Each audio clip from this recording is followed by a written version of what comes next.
Hey, football fans, it's Mimi. Lest you be confused, today we are speaking with Jim Schultz from Red Shirt Farm. Get it? Red shirt. Football reference. See how I didn't drop that ball there?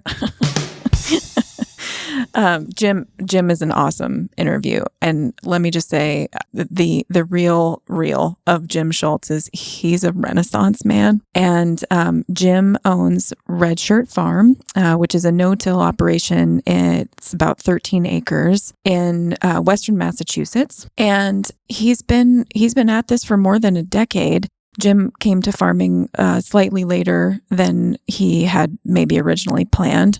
And we'll get into his background in the podcast. But the main reason that I want you to stick it out for this episode is that not only has Jim done some of the coolest things, and you'll learn all about them here, but when I reached out to him originally to do this podcast with me, I've been thinking about suffering over just sort of my own feelings about the idea of the small farm and how it often gets held up against this idea of, scaling regenerative agriculture or scaling any particular practice. And it bugs me. It nags at me to even talk about them in the same conversation. And also it's very much in conflict with some of my sort of ongoing uncomfortable feelings around land ownership. And we just had some really sort of deeply personal conversations about all of these things, but also got into the the behind the scenes, behind the Instagram versions of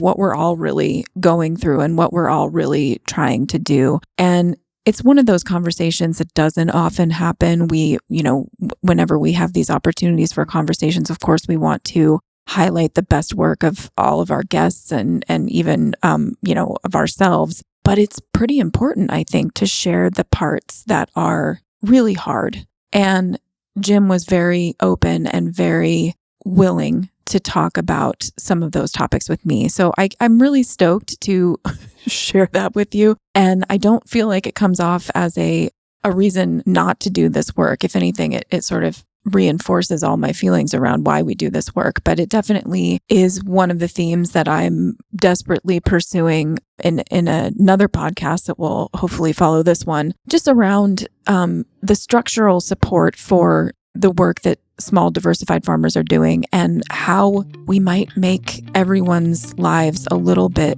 better, easier, more supported and more supportive if we change some things about our belief system and also our entrenched, bureaucratic systems. So anyway, that was a lot of words to get into this episode, but I really encourage you to listen to the whole thing because Jim is a real treasure, and he gave us a gift today. So without further delay, want to hand it off to Farmer Jesse and a word from our sponsors.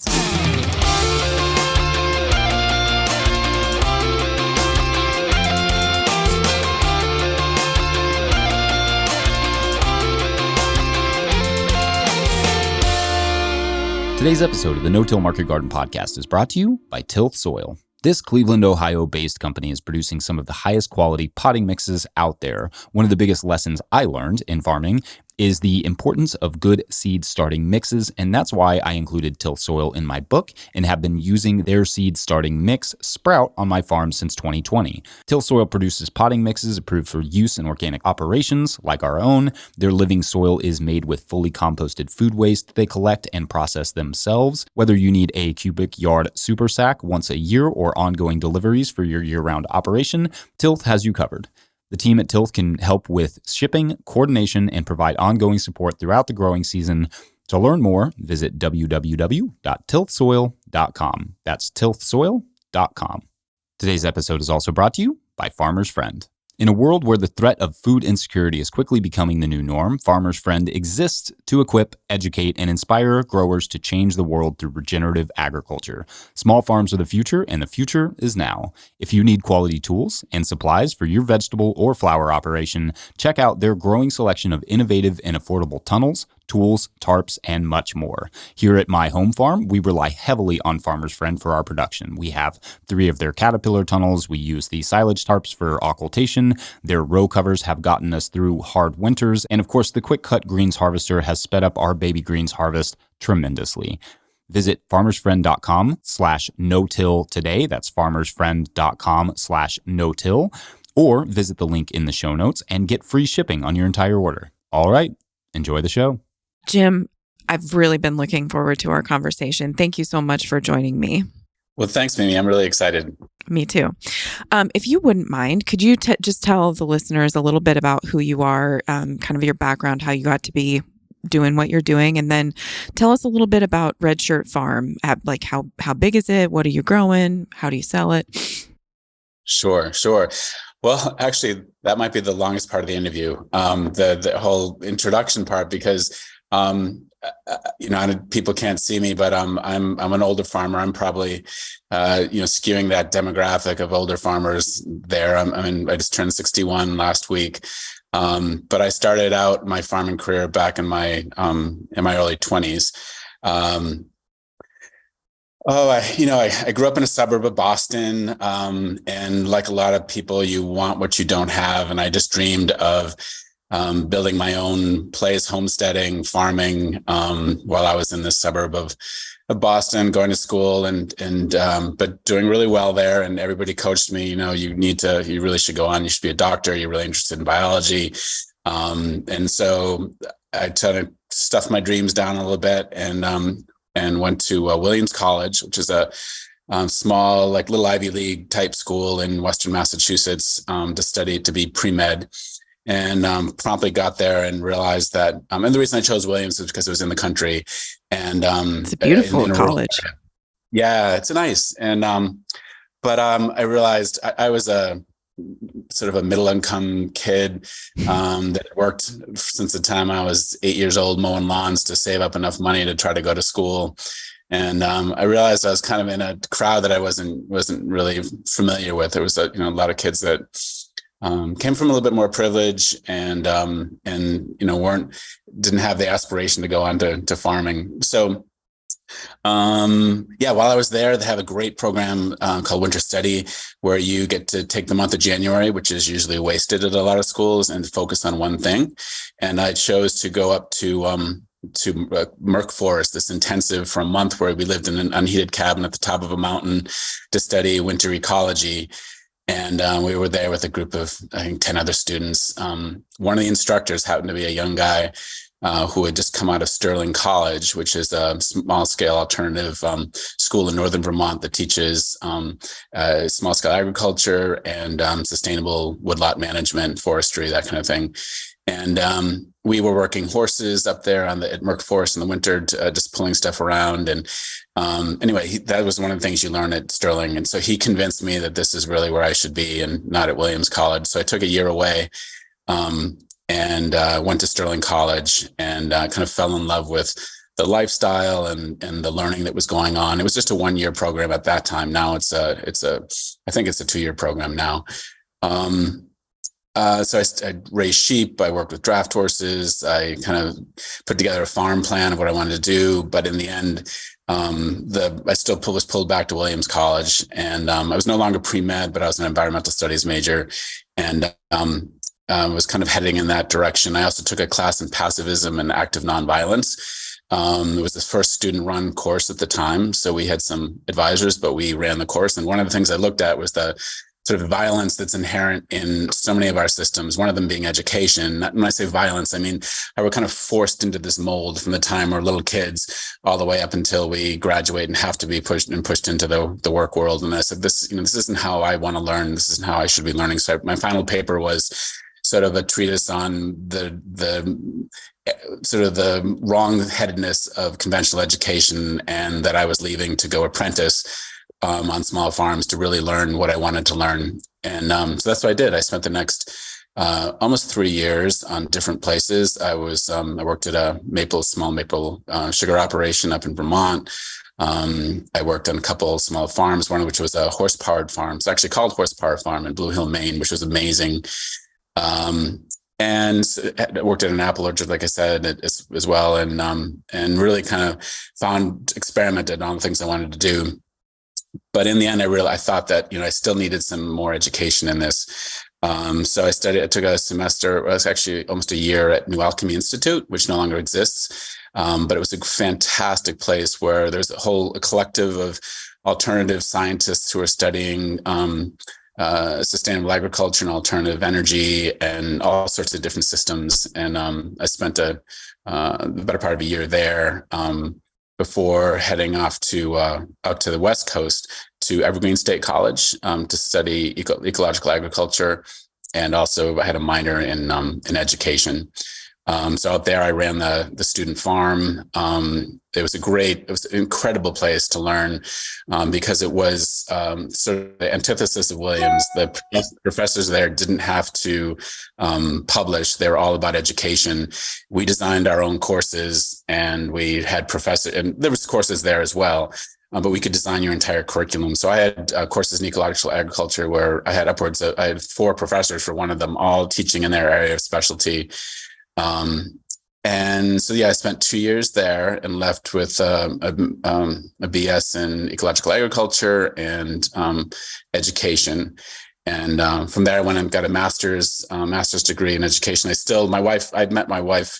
I should back up a little bit. During my apprenticeship period, I spent some time on and off at Caretaker Farm, which is a wonderful organic farm in Williamstown. And there I met my future wife, and we traveled around and did some apprenticeship time together. And we actually traveled out to the Evergreen State College together.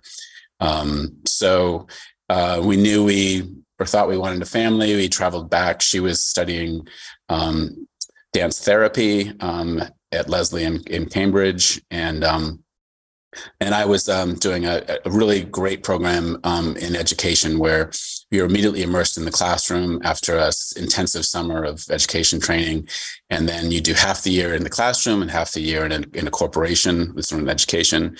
And anyway, we had our kids right away, and so the dreams of farming were kind of pushed to the side. And one thing led to another, and I spent the next 25 years in the public school education realm as a teacher, and then eventually as an administrator. And I was coaching during that time too, which was one of the most wonderful mixes to be a teacher and a coach, and to really know your students in both those contexts. So we were living in the city, and really, I wanted to get back to the country. Her family had their farm in Williamstown, and we moved back to Williamstown and lived in a tiny cottage there while I was teaching. And we raised our family there for a few years on the farm. So it was great to raise. We have 2 children. My wife and I are no longer together. That's a story for later on, maybe. But we raised 2 wonderful kids on the farm until they were 10 and 12, I think, and then bought some land in nearby Lanesboro, which really wasn't farmland, but it was what we could afford. It was roughly 10 acres. The intent wasn't to farm. We were still raising our family, and I was teaching. But it was a place where we could start to experiment and start to develop. So that kind of harkens to the whole name of Redshirt Farm. So redshirting is I was involved in sports as a coach and as an athlete, although not necessarily a great athlete. My son was a big football star at Williams College. And so the whole redshirting as a term, a lot of people think, we're a communist farm, or we're Star Trekkies, because of the whole red shirt connotation. That's a Star Trek thing. But it really comes from in college sports, especially in Division I, if there's a player that comes on to the team that's still, has real potential, but is still young and needs to be developed, they can sit that athlete out for the year while they learn the system, get better, stronger, faster, more intelligent about what's going on. And then they have an extra year of eligibility to come and play, and they can make a much better contribution to the team and the mission. So essentially I redshirted for 25 years. That whole time I was learning, going to conferences and reading and planning and developing our farm, so that finally when we had the opportunity, we could make it happen. So Redshirt Farm is really, that's where the name comes from. And it's a little bit, it's not like one of your roots names or something to do with plants or whatever. So it's a little bit out there, but it really is significant to how we started the farm. So anyway, fast forward a few more years after being here, and I was, like I said, in the Pittsfield schools. I'd been working for 26 years. I was at this point the technology director for 15 schools in the district, having developed the whole technology program from my own classroom to upwards to the school and to the other schools. And we were in the basement and spent every day there doing work I wasn't exactly pleased about, not being with students. And I said, I realized that, I better, if I don't farm now, I'm not going to have an opportunity. And I'd gotten to the point where I could have a tiny, tiny pension if I left. And I was like, that's enough to kind of pay the taxes. And I'm going to start farming.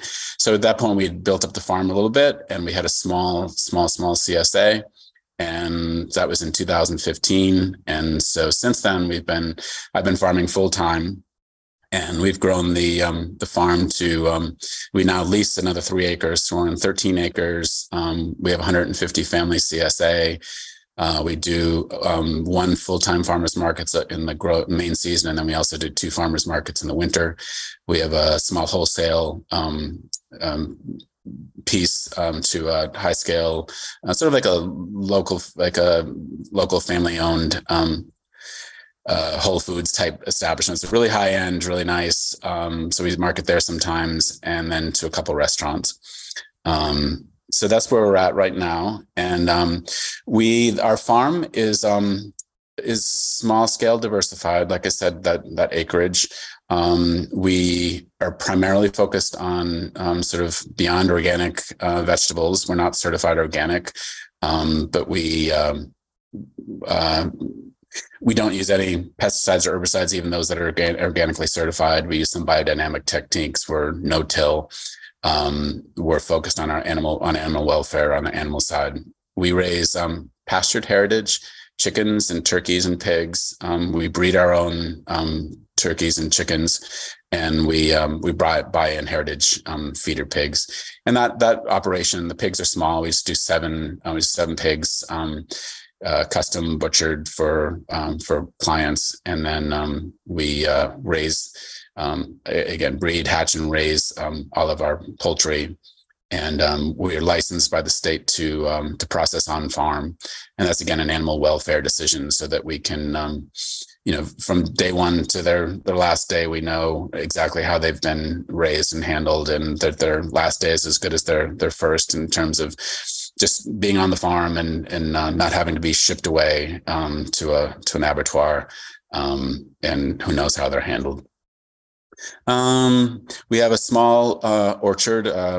Sort of a permaculture-based, multi-species, sort of a food forest type thing that we have on a hillside that we put in. It's a Burman swale on top of hugelkultur bounds, which we can get into later on if you want.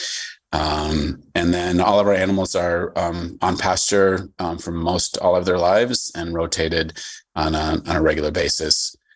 So it's pretty labor, and we're all hand scale. That we use a tractor mostly for turning our compost and picking up deliveries from down on the road. We're so small that we can't get semis up our driveway. So turning compost and then pulling we've got 2 large wagons that we pull around for our turkeys and our chickens. Moving the heavy stuff around. Yeah. They are handy for that. Dude, you get the prize for like one of the most interesting backgrounds I've heard in a long time.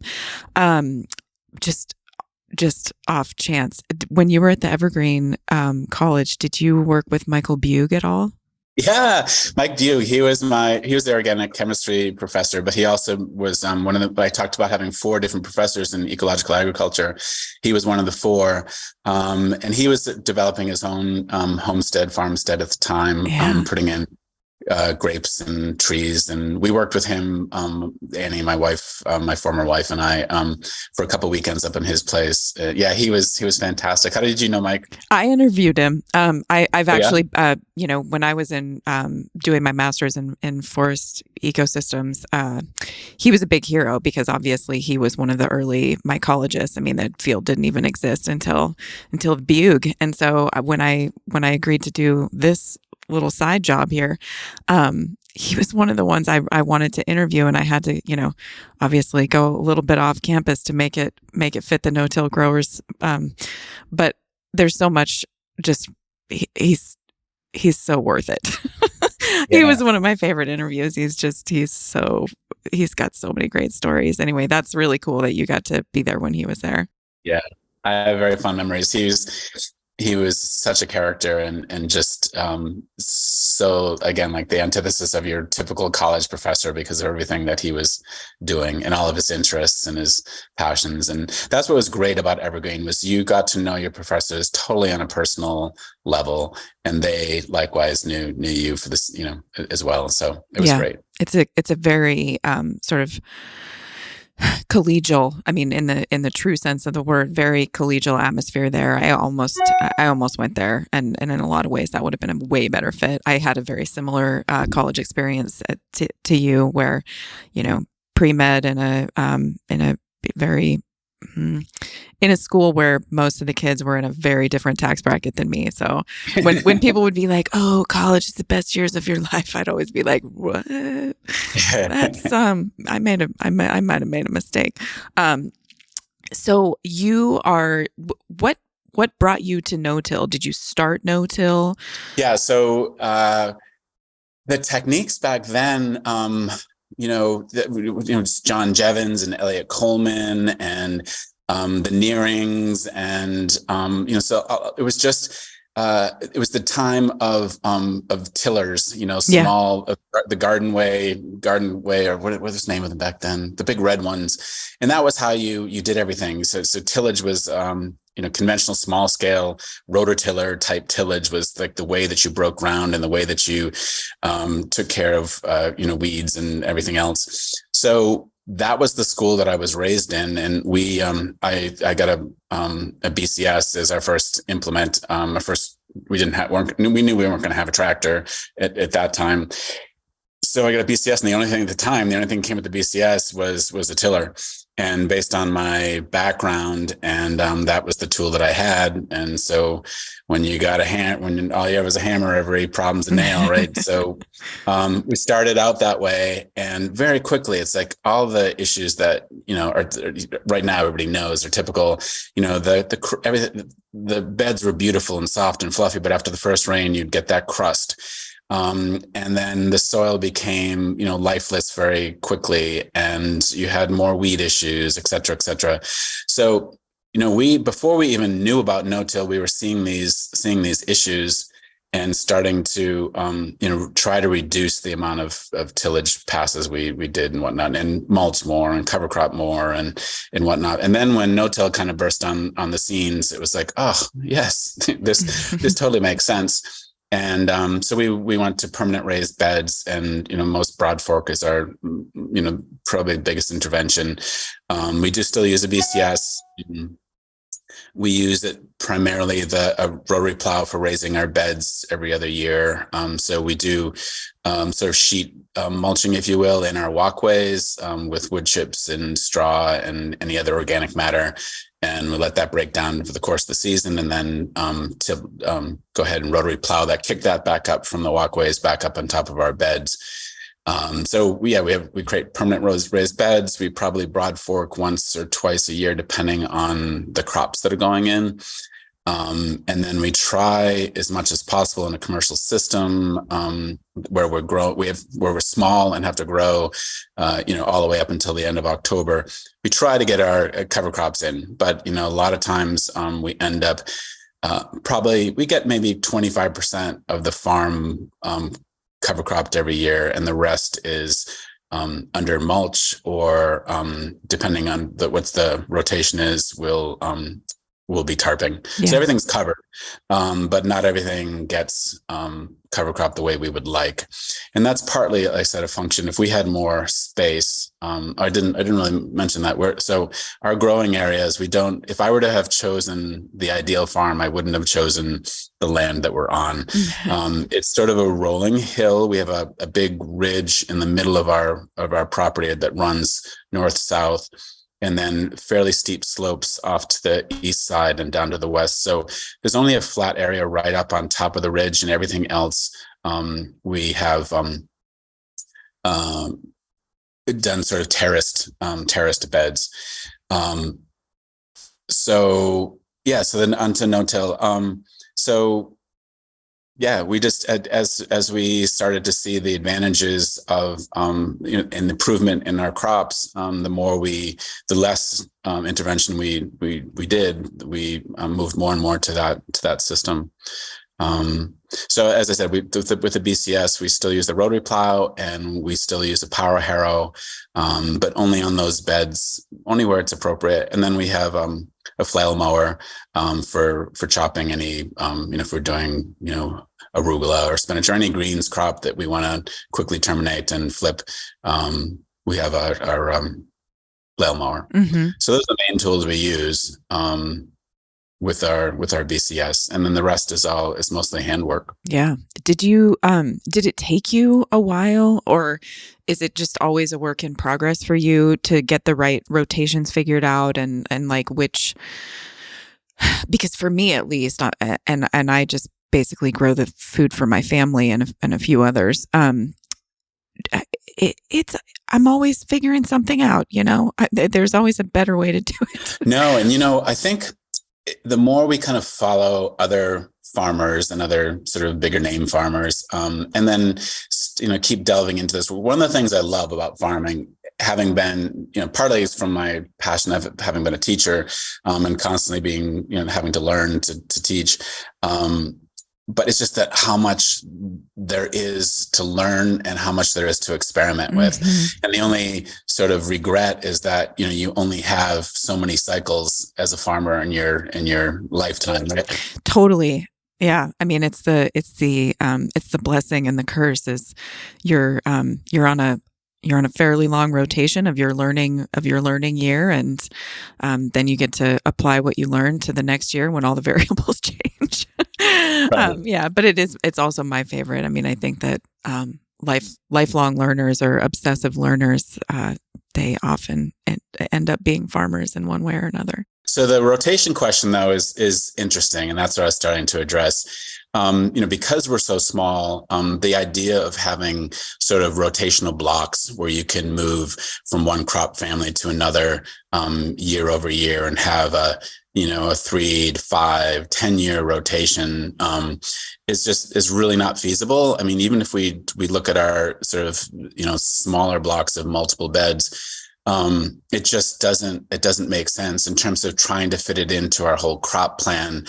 And other farmers that are at our scale have kind of mentioned the same thing, that it's really, how really that not, well, and we've also been studying Elaine Ingham, mm-hmm. and she's got sort of a earth-shaking claim out there recently. I saw a blog post about it, and we had read about it in her work. How important or how really valuable is crop rotation in certain systems. So if you're looking at the microbial populations that are built around the root systems of, say, cold crops, say you got kale and you're developing, a much more, fungally dominant microbial system in growing kale over an entire season. And you take that whole 6 months to develop that. And then the next year you pull it all out and you put in, spinach or lettuce, and which wants a completely different, more bacterially dominant microbial environment. And so why not focus on, why not, have kale over kale as opposed to kale than lettuce, and take advantage of the fact that you've built up this wonderful, adapted microbial community for that particular plant family. It's really controversial because for years and years, it's, rotations, has been one of the things along with cover cropping that have been sort of the tried and true, tenets of, good, organic, sustainable farming. So anyway, we actually experimented with it and had our best kale years ever doing kale over kale. Right now, and the other thing is you think about rotations and you think about the limited numbers of kind of families that there are, and how when you start to think about it, almost everything's a brassica. Yeah, totally. So how do you rotate through your brassicas? And and again, we're on the typical market scale, a 30-inch bed, 100-foot rows, where possible. There's a lot of our garden areas that we can't do 100-foot beds, or they start out being 100-foot beds, and because we have to shape the whole garden area down because it doesn't fit. It's not one big flat area. It doesn't work out that way. So, so rotations, we've started to not worry so much about it, and really focus more on soil health and, just really good, growing as well. So, one of the things we've done in the last 5 years, it's sort of been a game changer for us. We've been following the work of John Kempf and his, advancing acre agriculture. And we make use of his program for foliar feeding. That's very much crop based, and some of the sap analysis, mostly the sap analysis in our greenhouses, specifically with our tomatoes.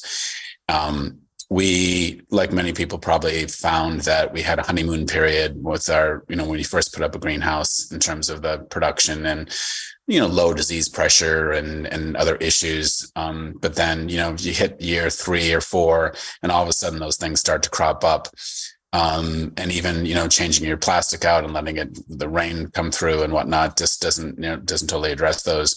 So we were having some serious leaf mold issues with our tomatoes that were really setting them back to the point where we were losing crops, early, even into August. And we started using his program, and we were able to really kind of, that for the 1 year that we were really worried, we were able to stop the leaf mold sort of almost in its tracks. We sent in a sap analysis, got the results, and realized that we were deficient, ironically, in phosphorus in that case, as well as a little bit of potassium and some other micros. Sprayed those heavily along with some fertigation, and like I said, the leaf mold, we still had the lesions, but new growth didn't have it, and the plants kind of took off again, and we had tomatoes all the way through through September. So that was like a sort of a real success story with that particular program. But just in general, we compost heavily like everybody else, and we do soil testing. But again, in studying the work of Elaine Ingham, it kind of throws into question the validity of conventional sort of mineral-based soil testing if you're not taking into account the biology. Yeah.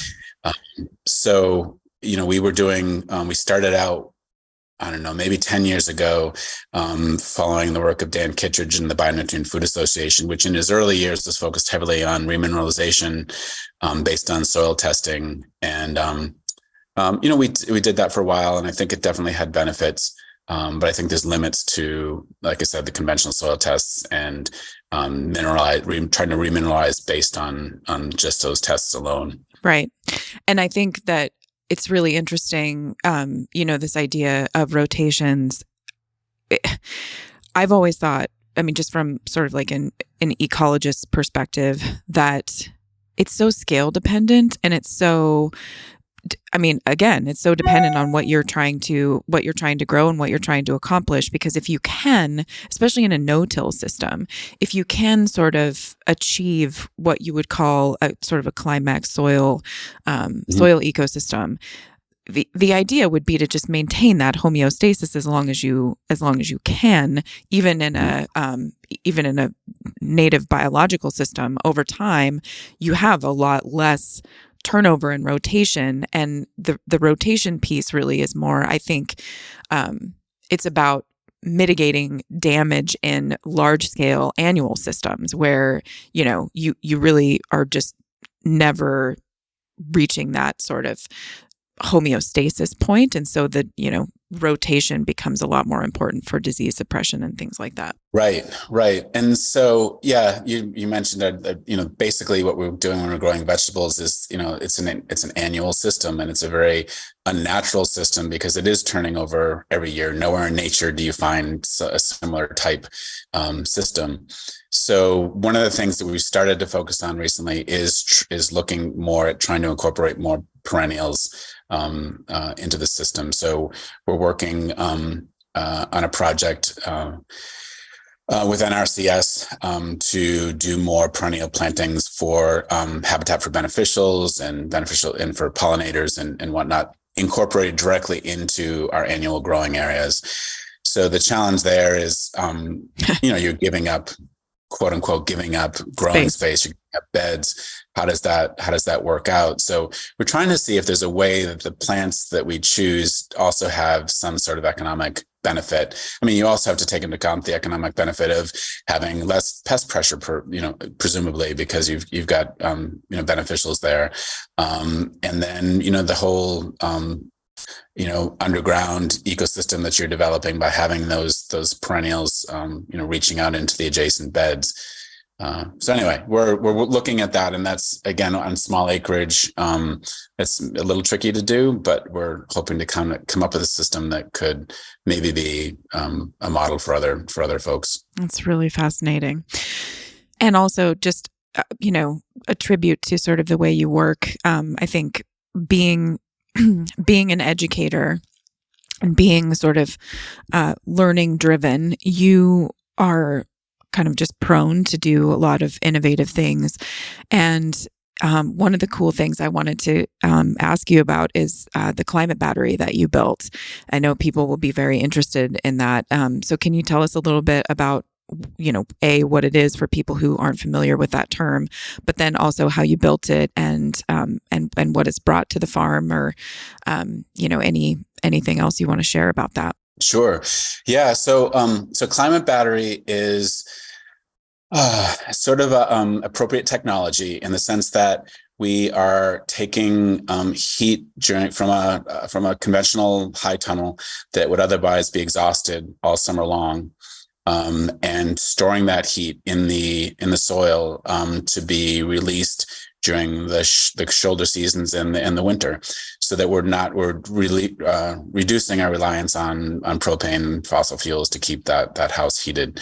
So yeah, high tunnels, I think it's an amazing technology, but they have realistically have limited ideal use in terms of like the shoulder seasons are when I think they're the most effective. If all you have is just a high tunnel, because you're getting that season extension out of your tunnel. But in the summer, classically they overheat, and in the winter, you're gaining a few degrees, but not that many unless you have supplemental heat. Your day temperatures are going to be pretty high, but that nighttime low is only about 3 degrees, maybe 4 degrees max differential from what you have outside.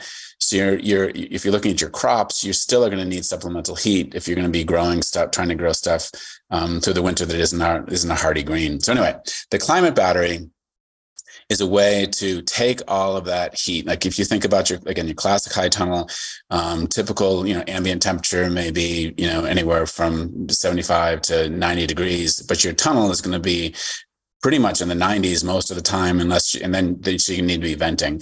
And so you have fans running the bulk of the day, blowing all that heat out of your house. Why not take that heat and inject it into the soil where it can be stored and then create this bank, a heated soil bank.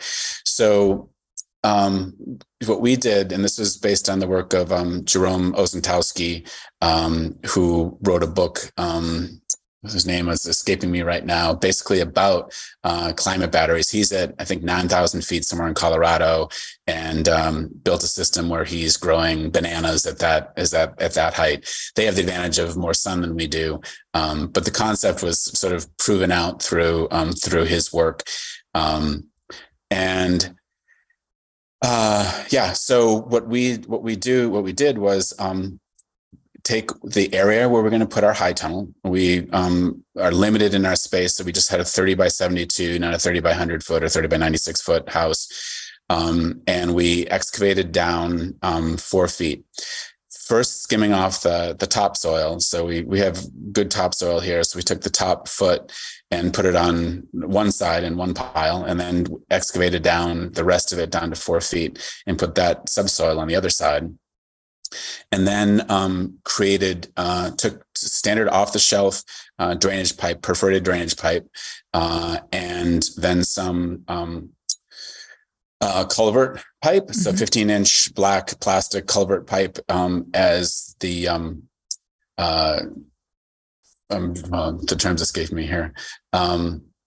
Anyway, is the channels into which we'd be running all the other pipe. So then we have intake fans that pull the hot air down. So we have ductwork that extends up into the top of the greenhouse, pulls the heat down underground, and then heats that whole, if you think about the equivalent of a swimming pool's worth of soil. So down at 4 feet, the temperature is going to stay pretty much around 45 degrees year round.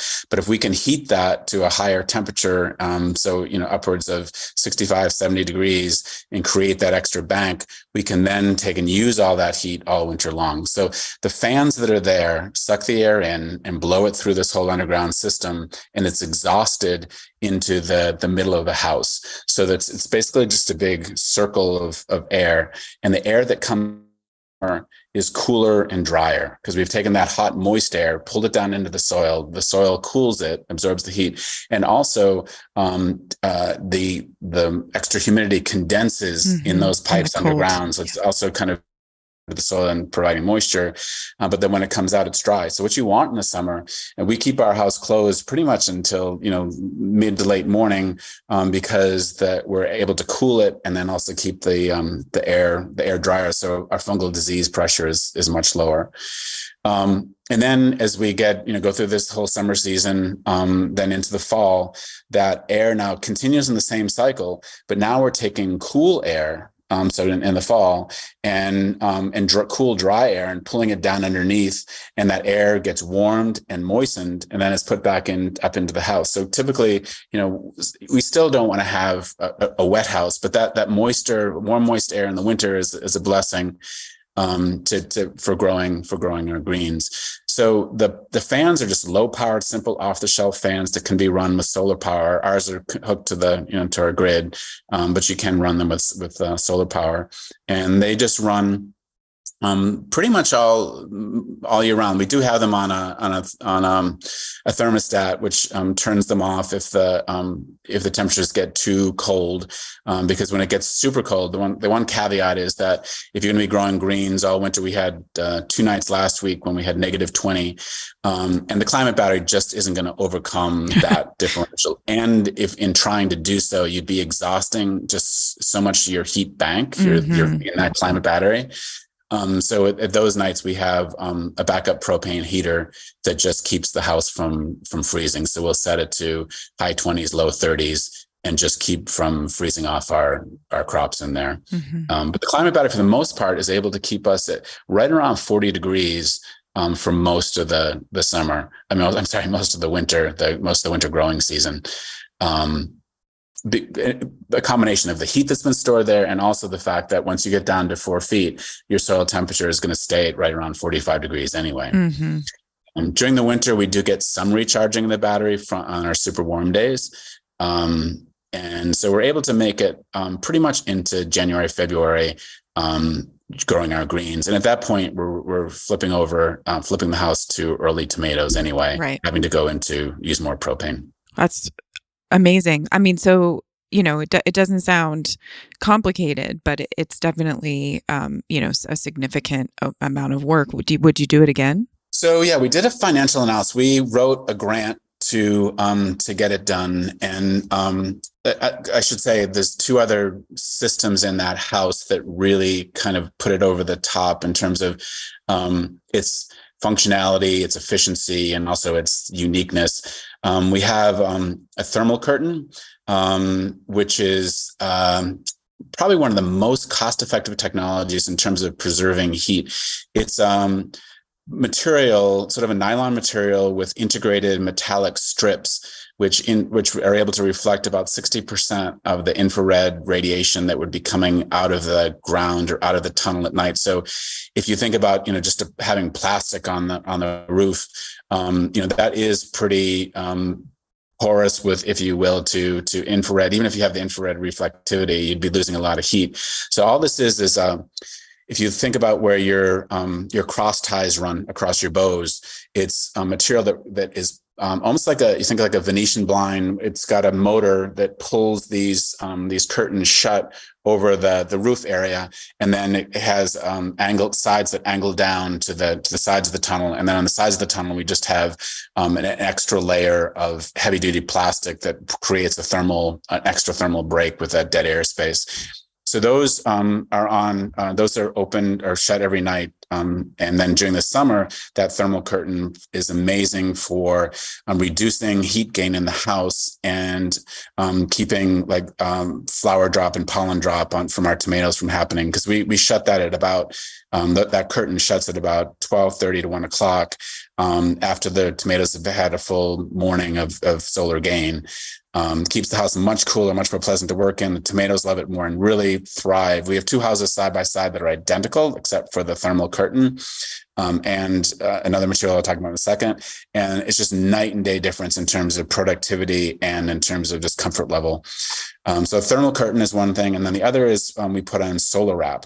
On top of this particular house. So the climate battery has the climate battery function, the thermal curtain, and then solar wrap.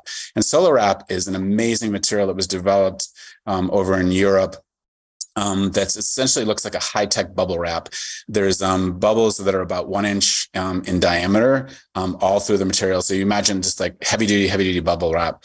And what it does, the material itself, I don't know what's in it, but it does not. It doesn't yellow. They've had it in use. They've got pictures of it in use over in Europe for 35 years now, going on 35 years, where the material has been used that entire time and is not degraded. There's no UV degradation. It doesn't yellow. It's incredibly strong. The promotional material is a little bit over the top, but they show driving an ATV up the side of your house on top of the material, or 6 guys up there bouncing up and down. And so it's very strong. Can take a wet snow load of 6 feet, hail and wind resistant. And it's really easy to put on. It goes on in 4-foot strips that you pull up through this track. So you can cover your entire house instead of having to get a crew. Like we normally have a crew of 8 to 10 people come out and help us recover our other houses with conventional plastic. We put on this material with 2 guys. And I've even seen YouTube videos where one guy's doing it by himself and just kind of putting on a rope and pulling it over the top of the house because it just slides through this channel. So if you need to replace it ever, you don't have to replace the entire house. You're just replacing one panel. So the combination of solar wrap, the thermal curtain, and the climate battery just makes this house a dream to work in. Now, I would say the most expensive part of it was if we would have paid for it, was the solar wrap, which costs about 7 times more than plastic. But if you take into account that in my lifetime, I'll never need to replace it again, the extra benefit of not having to inflate it, 2 layers of plastic, the reduced plastic waste and sort of environmental costs that you're avoiding by using it. And just the beneficial environment that it creates inside of your tunnel. To me, if I were funding it myself, I would still have to think twice, but I think I would do it. So the payback without the grant would have been 8 years in terms of saved propane. With the grant, it would paid for itself in a year. I still had to invest some personal funds to make it happen. So the tunnel itself, putting in the climate battery for all the materials, which is all the duct work, we do insulate the sides as well. So we go down that 4-foot side some people I've seen try to insulate the entire 4 feet, but we had an engineer look at it. And if you go down 2 feet right against the side of your house, and then take that sheet of 4x8, cut it in half, and then go out 2 feet, that keeps the frost from being able to go around and down into the tunnel. So you're basically gaining 5 feet's worth of insulation by doing that 2 feet down and 2 feet out of rigid insulation. So the rigid insulation was actually one of the highest costs at the time. So you need the 2-inch rigid, and then the ductwork. And then the excavation cost was probably one of the lowest costs. Our crew was able to excavate the entire thing in a morning. And then we had 2 guys, one with an excavator and one with a bulldozer. But the downside is the backfill is very labor intensive. We had to fill it by hand so that you don't crush the pipe. Right. That needs to stay, and you need to position the pipe just right to get the maximum heat exchange. So that took us the better part of a week with 4 guys to backfill it. We did have the excavator able to drop in the soil, but then we would have to hand move it, and then you need to compact it as well. So we had a lightweight sort of push compactor because you don't want to get it all in there and have the soil then settle. So anyway, that's the downside. So I would say the other thing to think about is that if you're going to put in a climate battery, you have to put it in before you erect your high tunnel, so that because it's really hard to get an excavator in there and do all the excavation work and do all that with your high tunnel already. It's virtually impossible if you want to go down that. So by going down 4 feet, we had 3 layers of the pipe. So we have the equivalent of sort of 2/3 of a mile of aerated pipe that's running in that soil. And that was, at the time, the engineering that we had done, that was the optimal depth to go in terms of maximizing heat exchange and minimizing your costs of excavation and whatnot. There is a new style that's come out since then. We did ours, I don't know, it's almost, I would say probably going on 8 years. We've been using it, maybe 7 years. There's a new style that's come out. So our tunnel is only 72 feet long. One of the things to think about for anybody who's going to put in a climate battery is the optimal length of the pipe for heat exchange is around 25 feet. If you took one piece of pipe 100 feet long and tried to weave it back and forth, all the heat is exchanged in the first 25 feet. That next 75 feet, you're not exchanging any heat, so it's wasted. So the length of our tunnel lent itself perfectly to 2 sections of pipe. But if you were to do a 100-foot tunnel, you run into difficulties in terms of getting that right length for heat exchange. So they come up with a new model that is based on sort of cells. They make individual, instead of ours has 2 intake pipes and 1 exhaust that are for the entire house. They've now come up with a system where each cell is about 25 feet wide and long, and it has an intake and an output on each cell. So because you have that modularity of the 25-foot cell, you can basically use it to cover whatever length house that you want, or whatever zone in that house that you want. It's hard to explain. You kind of have to see it, but we've had some friends recently who've put in a climate battery based on our experience, but they went with that cell model. The other thing with those cells is that for some reason it's better to go deep on those. So they actually went down 8 feet. Oh wow! In soil instead of 4 feet. So anyway, that's the climate battery, and I think it's pretty elegant in terms of its appropriate technology. There is some forethought that needs to go into it, and there is definitely some engineering considerations. I've seen folks on YouTube that, like I said, go out and buy several hundred feet or 1,000 feet of this pipe and just make a spaghetti chain underneath in gravel, and it's not going to be as effective. So it's worth consulting. There's a couple big companies out there. We use Ecosystems Design from Colorado that was associated with Jerome Osentowski, that the gentleman I was talking about. There's a company called Ceres, CERES, and then a couple of they're popping up. Is this design? These things are becoming more popular. Yeah, I do think it's very exciting technology, and much like a lot of other things, I think it's specialized enough that you, the sort of do-it-yourself the do-it-yourself model would be ambitious and possibly not that effective. Yeah, I mean, it definitely, once you know what you want to do, it can definitely be DIY. But it's getting the system designed, or getting a design of a system, and that will work. When we did ours, the part of the impetus was Jerome was going to come out and actually do a workshop out here. And so we wanted to have something to show for the workshop, and we wanted to do it anyway. But it turned out he had to cancel, and we were already in progress. So we just finished it up. But having Ecosystem Design is the company that worked with him. And they hadn't done a conventional high tunnel until they did our project. Most of the projects up until then had been smaller, sort of private schools and well-to-do folks doing their, attached greenhouses, their attached glass greenhouses and things like that. Right. It sounds really cool and literally like so pleasant to work in. I've seen pictures of these things, and it really does look like it makes a kind of a livability difference in terms of like the greenhouse work. And I mean, what you said about the tomatoes alone sounds pretty worthwhile. Today's episode is brought to you by Real Organic Project. Does your farm deserve to be recognized for all the hard work done on behalf of the environment and your community? Real Organic Project is an add-on certification that partners with 1,000 plus certified organic farms across North America, including my own farm, Rough Draft Farmstead. Available at no cost to farmers and with minimal time commitment, it is a great way to differentiate your farm from mass-marketed corporate organic, where hydroponic production and animal confinement are still commonplace. Real Organic Project is a whole farm certification program to distinguish crops grown in healthy soils and livestock raised humanely on pasture.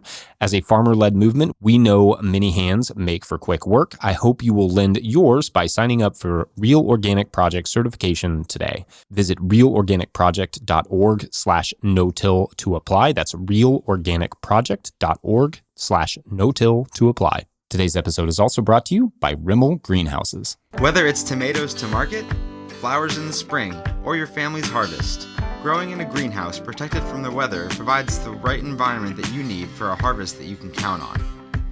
Rimmel Greenhouses are designed for durability and offer the quality that you need to grow productively year-round. Visit rimmelgreenhouses.com to get a quote today. If I may editorialize for a second, I own a Rimmel tunnel. I love it. We built it ourselves, and I really appreciated the quality of the tunnel as well as the customer service we received in the process. So make sure to check them out. All right, back to the show. Could you, walk me through? So did you have animals the whole time, or did you bring those on sort of after you had figured some other things out? And you also do your own breeding, at least with the poultry. And that's a lot, it adds a lot. Was the idea originally to use them, in your growing system? Or, I know there's a lot of challenges there in terms of, food safety stuff and how you can really use animals. But obviously, I think a lot of us fantasize about being able to use animals appropriately, but to help with, bed turnover and things like that. So, how did you arrive where you are with the animal systems, and what is it bringing, to your farm in terms of, just, does it help save with any of the compost cost or anything like that? Yeah, good question. So we started out, I mentioned that I was, still involved in teaching up until, a bunch of years ago, and at this point. But we was trying to develop our farm. When we bought the piece of property, it was very overgrown, and not so much with trees. There's not as many trees on the property as I'd like, but with nothing had been maintained. So there was all sorts of weed overgrowth and small a lot of sumac coming up and other pioneer species trees and whatnot. So we were taking a lot of time to kind of clear that, get the land ready. And while we were doing that, we wanted to have sort of develop our own experience and with animals, and just we were essentially a homestead at that time before we started to do anything commercially. So we had our own started out with our own little flock of chickens. Like so many people, a lot of different varieties of birds that we were getting from from Tractor Supply, and just getting experimenting, building out our infrastructure, things like that. And realizing we can talk more about the heritage aspect of it in a little bit, but just that these birds that we were getting weren't really what we thought they could be in terms of productivity and whatnot. Anyway, we were rotating them around the farm. Originally, they were all free range. Until we, eventually, again, I think you always get a sort of a honeymoon period, but we had foxes come in and clear us out. So then we moved to a rotational model, where we did actually put them through our gardens, and did see benefit from that. Management was a little bit of a problem, keeping them where we wanted them, and again rotating them through. At the time, we weren't producing commercially, so we didn't have to worry about organic standards and food safety. But still, it was just a little bit more of a management problem to keep them on our growing areas, to move them through our growing areas. But so we did see benefit from that. As we got bigger and became more the farm we are now, we still wanted to have the diversification for just economic purposes, but also just for the health of the farm. Even before the whole regenerative movement started, just having been on a variety of small farms myself, seeing the vitality and the mutual benefit that animals and plant systems could provide, it was something that that I aspired to for our farm, not knowing exactly how we were going to work it in. So when we did start growing more intensively in our market garden areas, we kept the animals primarily in our pastures, which were also, like I said, unmaintained and all completely overgrown. So what we did see immediately was the benefit of the animal integration in terms of the health of the pastures that we were in. One of the probably more surprising things to me at the time was the without any intervention on our part, the conversion of what was there from weed species to more I would say beneficial grass species and forbs, just by running the animals through there. Because we're running them on pasture, collecting the manure wasn't really something we could do easily. So it was more just a benefit to the pastures and fertility, and not having to fertilize. So like I said, we do all of our animals are rotationally grazed. It's a little bit more of a challenge with the pigs. We've with them done the what we call or I think is called by other people as well, a wagon wheel system. So we have a central area for them where they're under the only shade trees we have in the lower pasture are some huge cottonwoods. So their little hut is underneath the cottonwoods in a central area. And then we run out, that's enclosed in hog fencing. And then we run out sort of pie-shaped pieces out from their central area to give them fresh grass, and rotate all the way around twice in a growing season, never allowing them to damage the area too much, and and spreading their fertility as they go. So that area is some of the most fertile sections in that pasture. The other poultry is rotated in the combination of things. We do sort of what's called day ranging. So we use small huts based on sort of the John Siskovich model. He was kind of pioneered a little smaller scale, modular, movable shelter that could be pulled by one person. So we use those in combination. You would run to anywhere from 3 or 4 per cluster of birds. We'll try to have batches of at least 100 birds, but sometimes 200 birds. And so those, they will pack into the houses by their own choice at night. We'll put out 4 houses and they'll all be in 1 or 2, even though there's a ton of birds. They're right on top of each other, probably for warmth and security. But then the day we open those up and they range inside of poultry netting in an enclosure, a space that's big enough to accommodate their moves for an entire week. So their house gets moved every day. So they always have fresh bedding, if you will, fresh grass to bed down on. And it also is spreading their fertility, because most of their manure is spread in the time that they're inside of the house. So we move them through an entire pasture that way. So in 1 week chunks, 1 day at a time inside of the enclosure, and then 1 week chunks for the enclosure. With the turkeys, it's a little bit different. They like to be a little bit more free range, if you will. So we have a hay wagon that we've covered. It looks like an old Conestoga wagon. So there's just the covering on the top, and then there's enough roost space inside to accommodate 100 birds. So we shoot for, after predation, we shoot for 100 birds a year from the turkeys. And that house gets moved roughly every 1.5 to 2 weeks, depending on how long it takes them to eat down the pasture that they're in. So there's poultry netting that encloses them. And contrary to, at least in our experience, contrary to popular belief, the turkeys, they're such a flock animal. They just want to be together. Mm-hmm. If they fly out, it's only by accident when they're jumping down off their roosts, and then they just want to get right back in again. In the early years, the advice was you got to clip their wings to keep them in, and which we did, which I felt really, you're just clipping it's like cutting your fingernails, so to speak. But we found that we didn't need to do that. And so they're moved as well. And then in the winters, we would pull them up from the pasture to nearer to the barn to make chores easier. And we would keep just our breed stock or our laying flock through the winter. We'll talk about the breeds that we have and what we do with them. But we have basically a meat bird and a egg laying bird, heritage breeds. And we bring them up near the house, near the barn. And then one of our main growing areas, the main garden, is right off the barn. They would be able to run out, to have a run out into the growing area during the winter. We've done it different ways. Sometimes we'll take a caterpillar tunnel and put that out there and let them run in the caterpillar tunnel, so they have some protection as well as being able to run in the beds.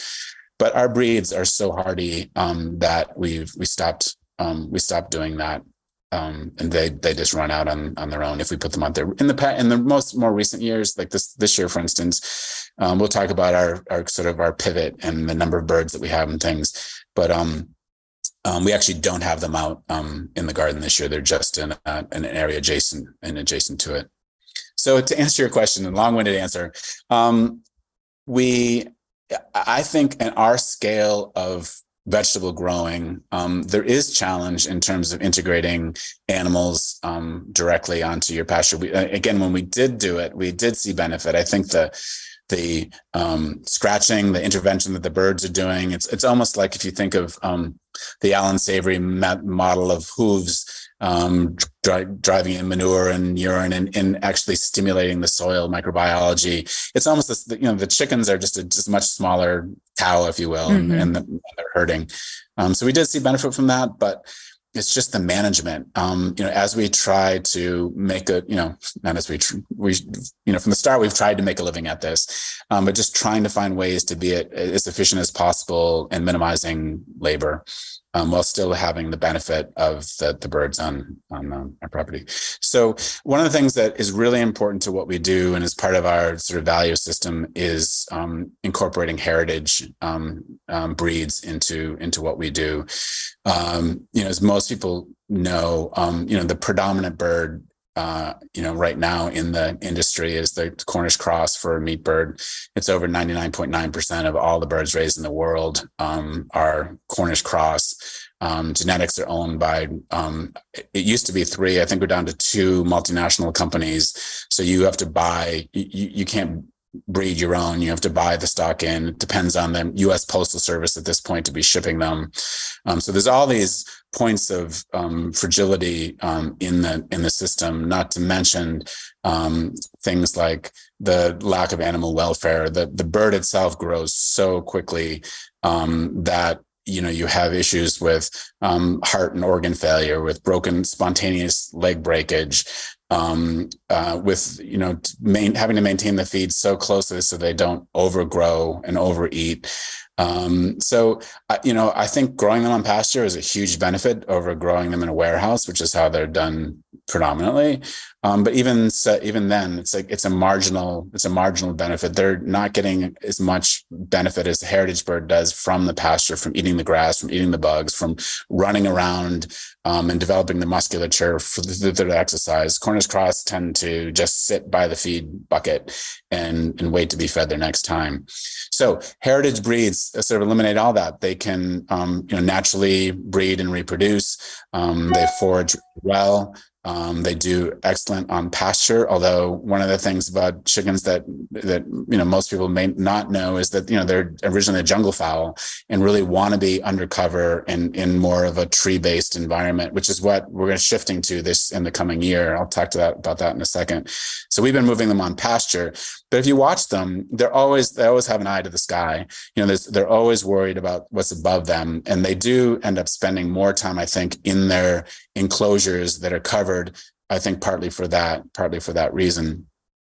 So we chose two heritage breeds. One is the Buckeye, which is on the Livestock Breeds Conservancy sort of endangered list, if you will, because so Livestock Breeds Conservancy keeps track of all farm animals and heritage species and how well they're doing, what their numbers are. And those, even though we have intervened and made these animals what they are in danger of being lost. And the genetics and the benefit that we derive from them and is in danger of being lost. So the Buckeye is one of those, and we chose it for that reason, to try to preserve the genetics and improve the genetics, as well as to try to introduce heritage birds back into the marketplace. I mean, chicken used to be, before the advent of the Cornish cross, and really that started really in the late 50s, early 60s.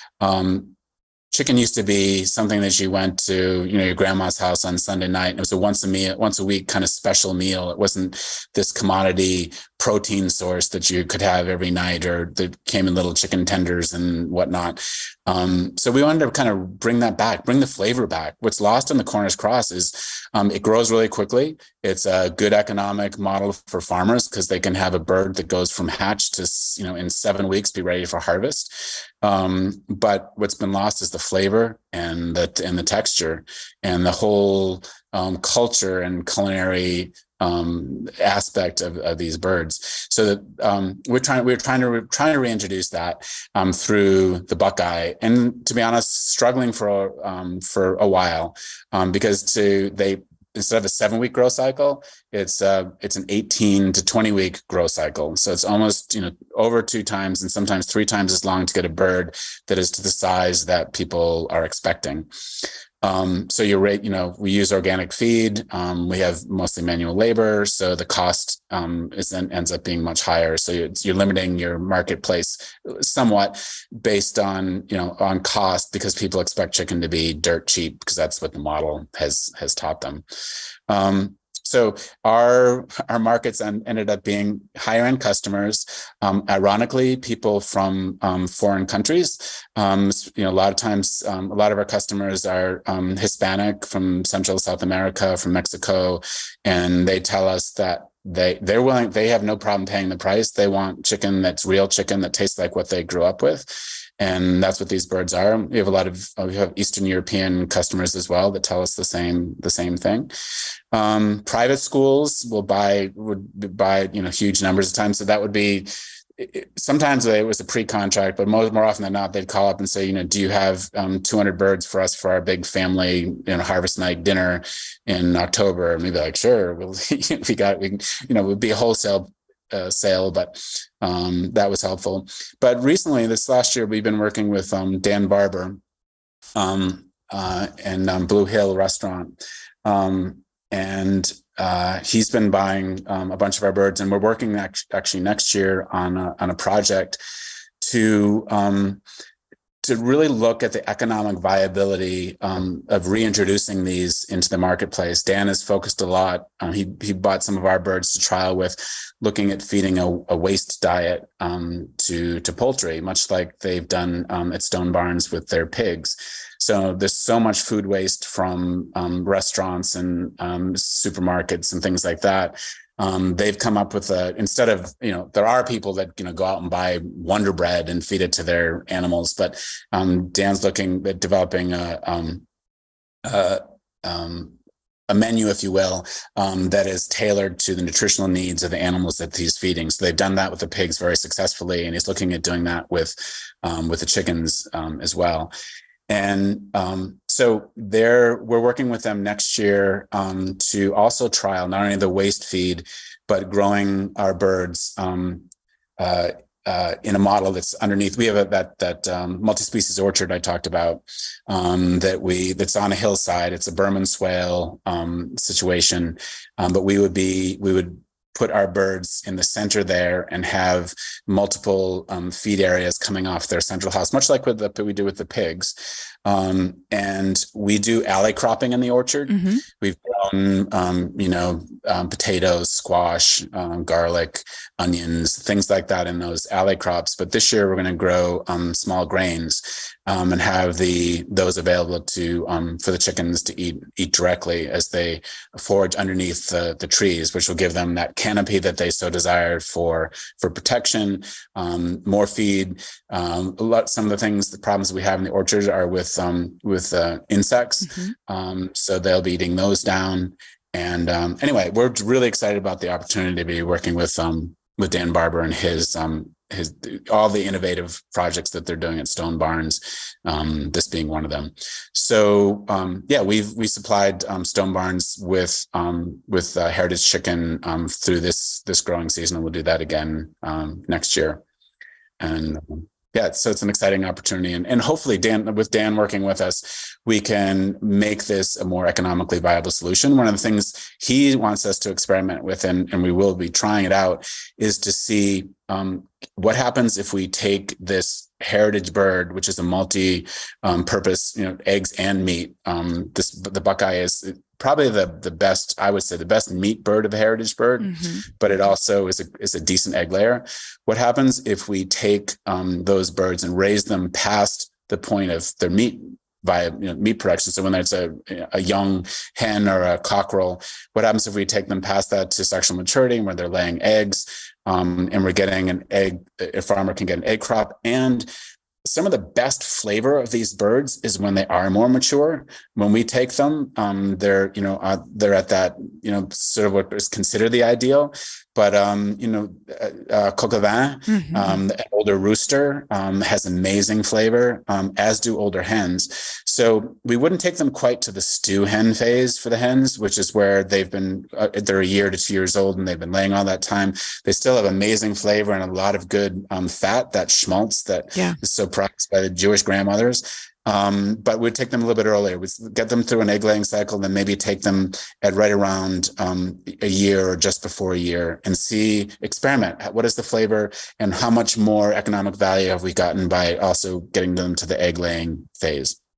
So anyway, interesting project. Totally. And I mean, I think there's so much to learn there about how we use animals or how we could use animals and, not demonize meat the way that, sometimes there's a trend to want to make it a binary choice, but, meat could be less of an impact in our diet and still an important part of our diet, and would allow us to have longer lifespans for these animals where, you achieve a pretty significant delta in terms of both flavor and nutrition.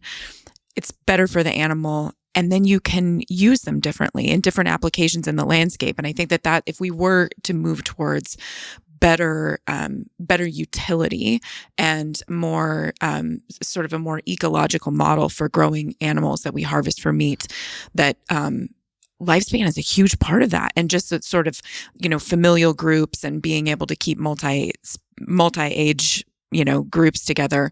I think there's a whole lot to learn there. And it's really cool what you're doing. And it's really nice to be able to collaborate with somebody like Dan Barber, because that does help sort of take some of the edge off the, just the burden of having to figure these systems out without a financial partner who can, at least for a time, pay up for what for the value that you're adding there. Right. So, in that vein, we also grew the black australorp, which is a heritage bird, which was historically one of the best egg layers. In fact, I think they may still. There's a flock that still holds the world record for laying almost. I think it was over 350 eggs in a season per bird, which is insane because chicken lays an egg about every day and a half or so. But anyway, back in the day, the black australorp was the preeminent egg laying bird until the advent of the factory breeds that are just about laying eggs. So we introduced that into our mix to try to have a better egg layer. The Buckeye is good, but the black australorp was better. The downside to that is their carcass, if you will, their body structure is very different. It has a huge keel bone, like this prominent chest bone that sticks out. So at the end of life, we would keep them for at least 2 years, but the end of life, when we use them to, really respect their whole cycle and use them as stew hens, we had a hard time selling them. And then there's also just the economics until recently, when eggs are $10 now. But that's because of the avian influenza and the shortage of eggs in the market. But the economics of raising eggs, it's almost a lost leader. By the time you figure out, especially if you're keeping breed stock over the winter, if you're using organic feed, if you're rotating them on pasture, you need to be over 1,000 birds to have it be reasonable. And we were doing 250 birds or so.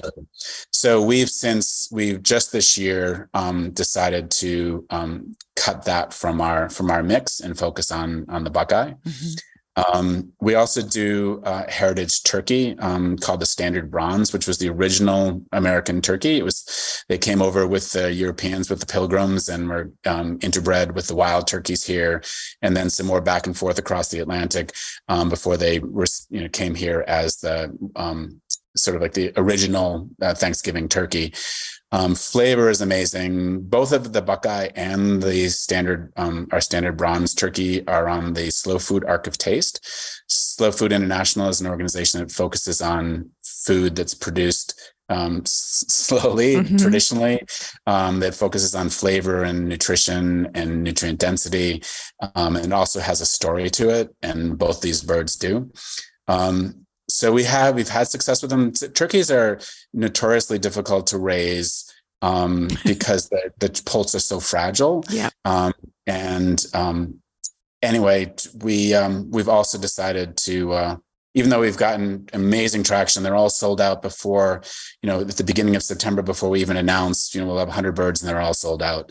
Dan Barber buys ours, and Michael Pollan had our turkeys this year. So they have a reputation, but it's just, again, as we'll talk about in a little bit, the economics of trying to run a small diversified family farm. This year we had just a terrible year in terms of predation, and started out with over 100 birds and ended up with less than 30 because of issues. So we just can't take that on again. So we're going to take a year off from raising and breeding our turkeys. Yeah, I mean, it is such a service and a gift to work with these heritage animals and develop the systems that are working on your farm. And then, at least in my experience, you run the economics, especially after a high predation year, or, you didn't have the right heritage breed, or all the things, all the initial sort of risks that you take. It can really shoot the whole thing down in a very short matter of time, even if you have a waiting list a mile long for what you do produce, because, as we know, and we will get more deeply into this, that price that people are so conditioned to think is, reasonable doesn't even come close to scratching the surface of that level of investment in agriculture that really integrates all of the pieces of a whole system.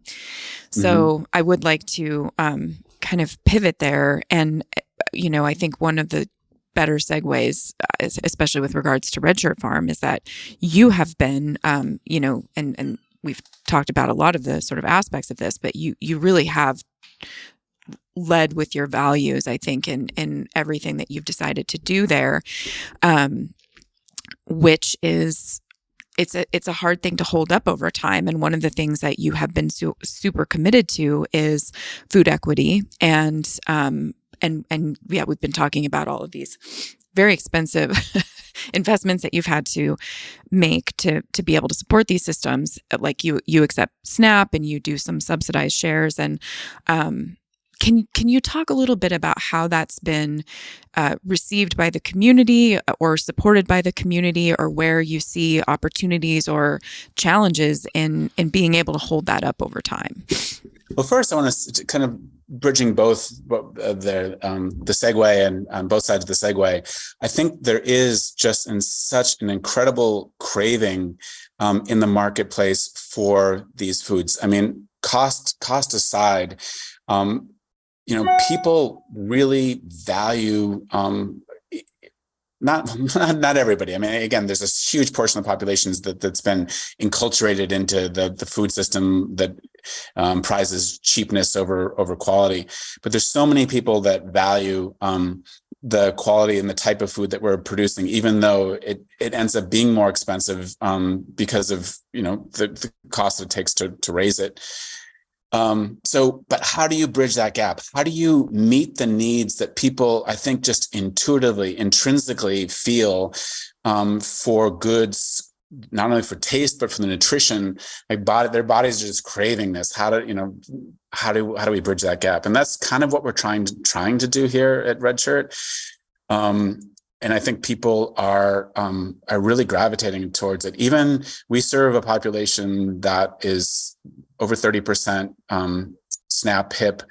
HIP is the food, the SNAP doubling. Different states have different programs, but HIP here is that it doubles SNAP benefits. At our farmers market, and also in the products we sell here off the farm, we find that even folks that are challenged income-wise are just really craving and demanding our food, and we're trying to find a way to make it available to those folks through things like their SNAP HIP program, and we work with a local organization, Berkshire Grown, which helps us subsidize our shares so we can provide free and reduced shares to folks who need them, and as well as work shares and things like that. So anyway, I think there is that demand in the marketplace. It's just how do we meet it? Can small farms, regenerative farms, meet that need and still stay in business themselves? And we're finding that is a constant challenge, and we're struggling to meet it. So things like I mentioned that the pivots that we've made, we are so committed to our heritage breed animals and to not only to the value they bring to the marketplace, but the joy they bring into our lives as farmers. These breeds are just they have this like innate intelligence. They're not these, stupid pieces of protein. You can feel that sort of wisdom, if you will, in the animal themselves. So, we're committed to that, but this year, like I said, we've had to make a choice. We looked really long and hard. We hadn't always taken into account our labor over the winter in terms of maintaining the heritage breeds, our breed stock. So as soon as we took that into account and started to quantify all of our labor at $15 an hour for our workers, which is another thing we should talk about, the apprenticeship model that we've had up till now and the education work that we've been trying to do. But as soon as we quantified all that, it was like, we just don't see a way forward to be making this economically viable. So with the support of Stone Barns, we're going to continue the Buckeyes. We've phased out the Black Australorps, and we're taking a break from the turkeys this year. I think much to the disappointment of all the folks that have been getting their Thanksgiving turkey from us.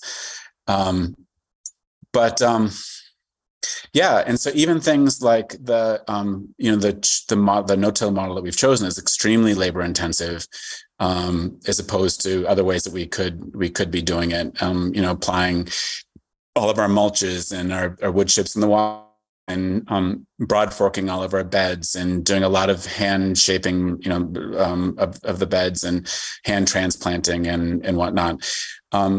Certainly we are constantly looking at ways that, and there's so many, we're blessed that in this day and age, there's so many new tools that are coming out for small farmers. And we're constantly experimenting with those. But even still, as soon as you start looking at, paying somebody, not even a living wage, but $15 an hour is the minimum wage in Massachusetts. Agricultural wage is $8 an hour, but I don't know of any farm that are actually paying those wages because it's so competitive. You can start at Dunkin' Donuts for $16 an hour. Why would you work out, doing hardcore physical labor for 10 hours a day out in the sun and rain for $15 an hour, which is just a challenge. So, bring me back on track here. We have, there's all the economic reality. We have the values of what we want to do, and we've been doing it. But I've had a sort of a personal change on our farm. One of the things that we benefited from, two things we benefited from. One is that, I spent 25 years raising the money to pay for the infrastructure that we've built on our farm. We also have been very successful getting grants and things for the things we've done. But paying, we own our farm, which I know is a luxury among small farmers. So I invested 25 years of my time to get it to a point where we could then start the farm without being in debt and without having to worry about paying a mortgage. And then my wife worked, even though she grew up on a farm, the farm is not her passion. And so she worked as a nurse, but that allowed us the benefit of an off-farm income. I had the benefit of insurance through my years in the school system, but she also had insurance and brought us the security of having an income that could pay the taxes and put food on the table if we needed it. We have plenty of food here, but one of the challenges I think also of small farmers is the pressure that it puts on the farm themselves. And in our relationship just recently ended after 40 years because of the pressures of the farm. So now a lot of the decisions we're making are because we need the farm to pay, to completely pay not only for itself and to pay our laborers, but also to cover all the expenses that come with living. So that just forced us to take a really, put pencil to paper and really look at every single expense. And really is there enough return on the value-based decisions that we're making to let us continue doing them? So I don't know if that answers your question. It does. And I think it just opens up so many more, because the thing that I think happens a lot in these conversations is, we focus so much on the beautiful things that market gardens, offer, and what a gift they are to the communities that they nest in.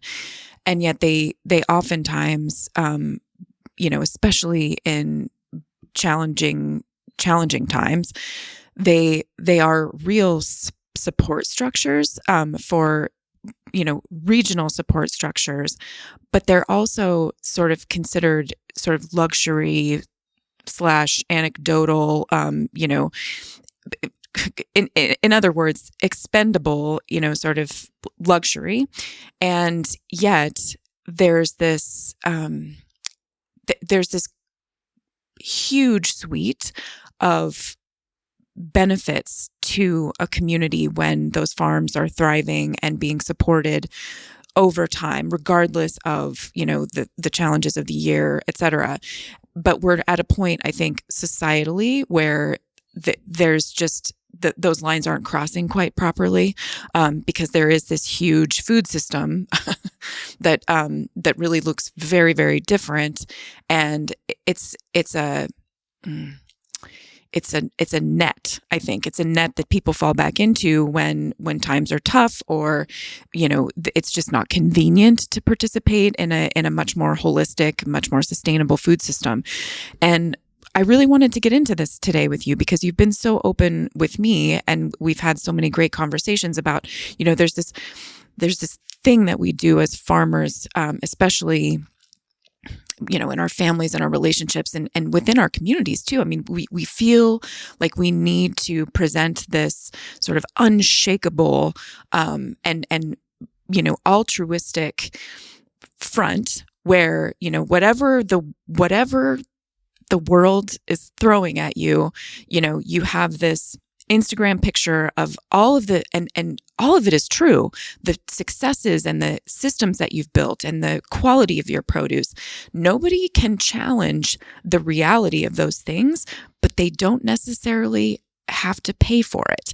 And so invariably, at least in the conversations that I have with peers and colleagues and on the podcast, and this often happens behind the scenes, unfortunately, we get into those real challenges of what it takes to subsidize that truly holistic, truly diversified model of a family farm. And so much of that is tied to land ownership, land access, what we expect from a piece of land because we think we own it. And I'm using the royal we because I think that is how we've arrived at an extractive model, is that, you purchase land and then it's a thing that needs to recover a cost for you. But there was really no conversation with the land about the realities of that. And so I think that there are a number of things that we should get into there. But, I think you've touched a little bit on labor. And one of the coolest things that you've done, I think, is this. I mean, you've continued to be committed to education. And once an educator, always an educator. I mean, the things that I've learned in my life, I've had to teach, because you never learn it the same way if you have to explain it to somebody else and be sure that they've actually, learned the process, not just the way to write it down on a piece of paper. And that is incredibly valuable. And you had this very robust internship program, which I'd love you to talk about, but holding up the real cost, not just what it costs to pay those people and house them and all the things, but the education that you offer, and then the opportunity cost of the time that you spend really educating those people. Yeah. I mean, so as I said at the very beginning, I started out as an apprentice, and much like CSA, the whole idea of apprenticeship has really changed over the years to be something completely different. When I was an apprentice, it was the compensation was much, much less and was really not important. You were there to really learn how to do the craft and to really absorb as much as you could from the farmer. When I was working on a horsepower farm for almost a year, our pay was $5 a week, not $5 a day, not $5 an hour, but $5 a week. And we could use the food from the farm, and that was it, in exchange for an amazing opportunity to learn the craft of working with draft horses to actually run a farm, and to run some of this old equipment. It was like I would have paid for the experience, but now it's a little bit different. I mean, people, I think, Anyway, so backing up. So my passion as a teacher and as a former apprentice was to give young people a way into this world of regenerative agriculture, for which there's very little formal education opportunities. Even the better schools out there, their programs in alternative agriculture are still very rooted in the old ways of intensive tillage and other things. To learn this style of agriculture, you really need to get out and do it and learn it from a farm that's been doing it. So we the other model is kind of, I laugh because when I started as an apprentice, the way it was you lived very in close, if not in the same house as your farmer, in very close proximity. You shared meals, you showered in their bathroom, you did all of that stuff. And that was like part of the beauty of it, because you got to know each other so well. And there was that real connection. So when we started our apprenticeship program, we modeled it on the same thing. It's like, wouldn't everybody love this? But times have changed, obviously. And the other thing is, if we did have multiple apprentices in the farm, we all lived together. We all shared the house. We all shared, oftentimes, slept on the floor of the same room. But when we had our folks come here, we very quickly were told that it's like, no, we need our own space. We really don't want to spend all day with you. We need, we want that separation. And we're interested in learning, but like in the very early years when we had our apprenticeship, we would have we had, reading lists. We'd have discussions at the dinner table. We'd have discussions all day long in the field. And then over time, has changed. And there's less of to me, in our experience, there's been, we've had apprentices for 7 or 8 years. Folks have been less interested in putting in the time to actually, do that, to do the reading and to look at the podcast or to listen to the podcast or do that. And that was just discouraging to me. Anyway, so we'd have folks here. Our model was, they had their own, we've since built cabins. So there's 2 cabins, and we originally I thought that, well, we could 2 people to a cabin, they could share, no problem. But we were told that no, that wasn't going to work. And then we had have a space, they called it a mother-in-law's apartment, where it had a kitchen and a bathroom and a living area. So that's where they lived. The cabins had Wi-Fi and air conditioning and electricity, and we had a full library. We have a full library available to the apprentices, and then access to online trainings through like JM's course and the Never Sink course and all that, so that they could supplement their education. And we just found that there was, first of all, that the applicant pool started to shrink over the years, and that the folks' level of commitment wasn't always there. Last year, we had 3 apprentices who ended up leaving by July, having had a commitment through November. So it goes back to what you were talking about, the Instagram picture of small scale farming and how it diverges from the reality. And so I think there's this romanticization of the farm that among young people, we have this intense process where through applications and interviews and reference checks and on-farm experience for a couple of days before they come. But until they're here for a month, neither they nor you know how it's going to turn out. So every year we made the investment, starting from scratch, from folks who either had no experience or had minimal experience in the style that we were farming, to invest in them, to get them to a point, usually it would take a minimum of a month to get to a point where they had seen enough to be able to do some things on their own. And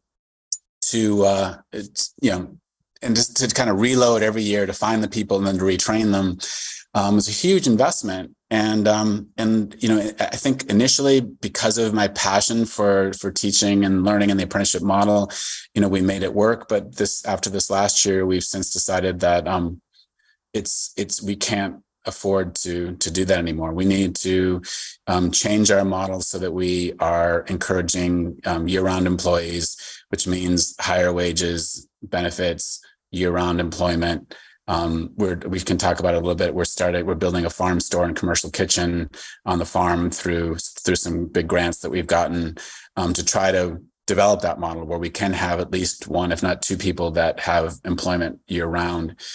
And we've also, as part of, running a small farm, maybe one of your ways to retire is to write a book about all the experiences that you've had.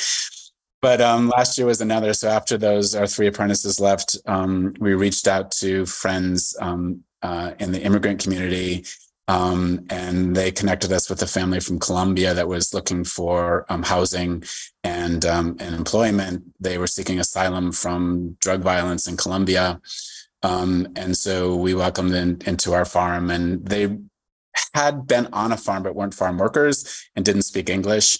So we brushed off our high school Spanish and started again from scratch to train these folks. And so they part of the final decision for not having apprentices is they're living in the housing that we have for apprentices. So so that's that whole apprenticeship model, I think, is still so valid. And there are many, many farms that are making work. We're part of what's called the CRAFT program here in Massachusetts, the Collaborative Regional Alliance for Farmer Training, where other farms like ourselves, we band together, and our apprentices get to go half a day every Monday to visit another farm, and where they get a farm tour, a lecture focused on a particular topic of starting a farm or working on a farm, and then they get to socialize. There's usually a potluck at the end. So that was something that we were part of, and I think was a value add. But harkening back to my point about how things have changed, one of the things that I think we've noticed lately is that apprentices come knowing what the compensation is going to be, which is room and board and a stipend. And for us, it was $1,000 a month, graduated up to $1,200 a month, plus the benefit of being part of this craft program. But that it works out to be, if you take everything into account, it works out to be about $10 an hour. But if they could be making $15 or $20 an hour someplace else, as they're working in the field, maybe on a rainy day, or they're getting to the end of that 100-foot row, and it's like, do I really want to be doing this? What goes through their head is, am I being taken advantage of? Mm-hmm. Despite the fact that we are trying to do our best to make it an educational experience. And I think sometimes these craft get-togethers led to a sort of mutiny. Yeah, sort of like a bitch session where all the apprentices was kind of sharing the same thing. It's like, are we being taken advantage of? And And then there's the whole thing about labor law, and is apprenticeship even a legal structure? There is labor law on the books that no, unless the apprentice cannot replace other paid labor, and the apprenticeship has to be entirely focused on the education of the apprentice, not on any economic benefit to the farm.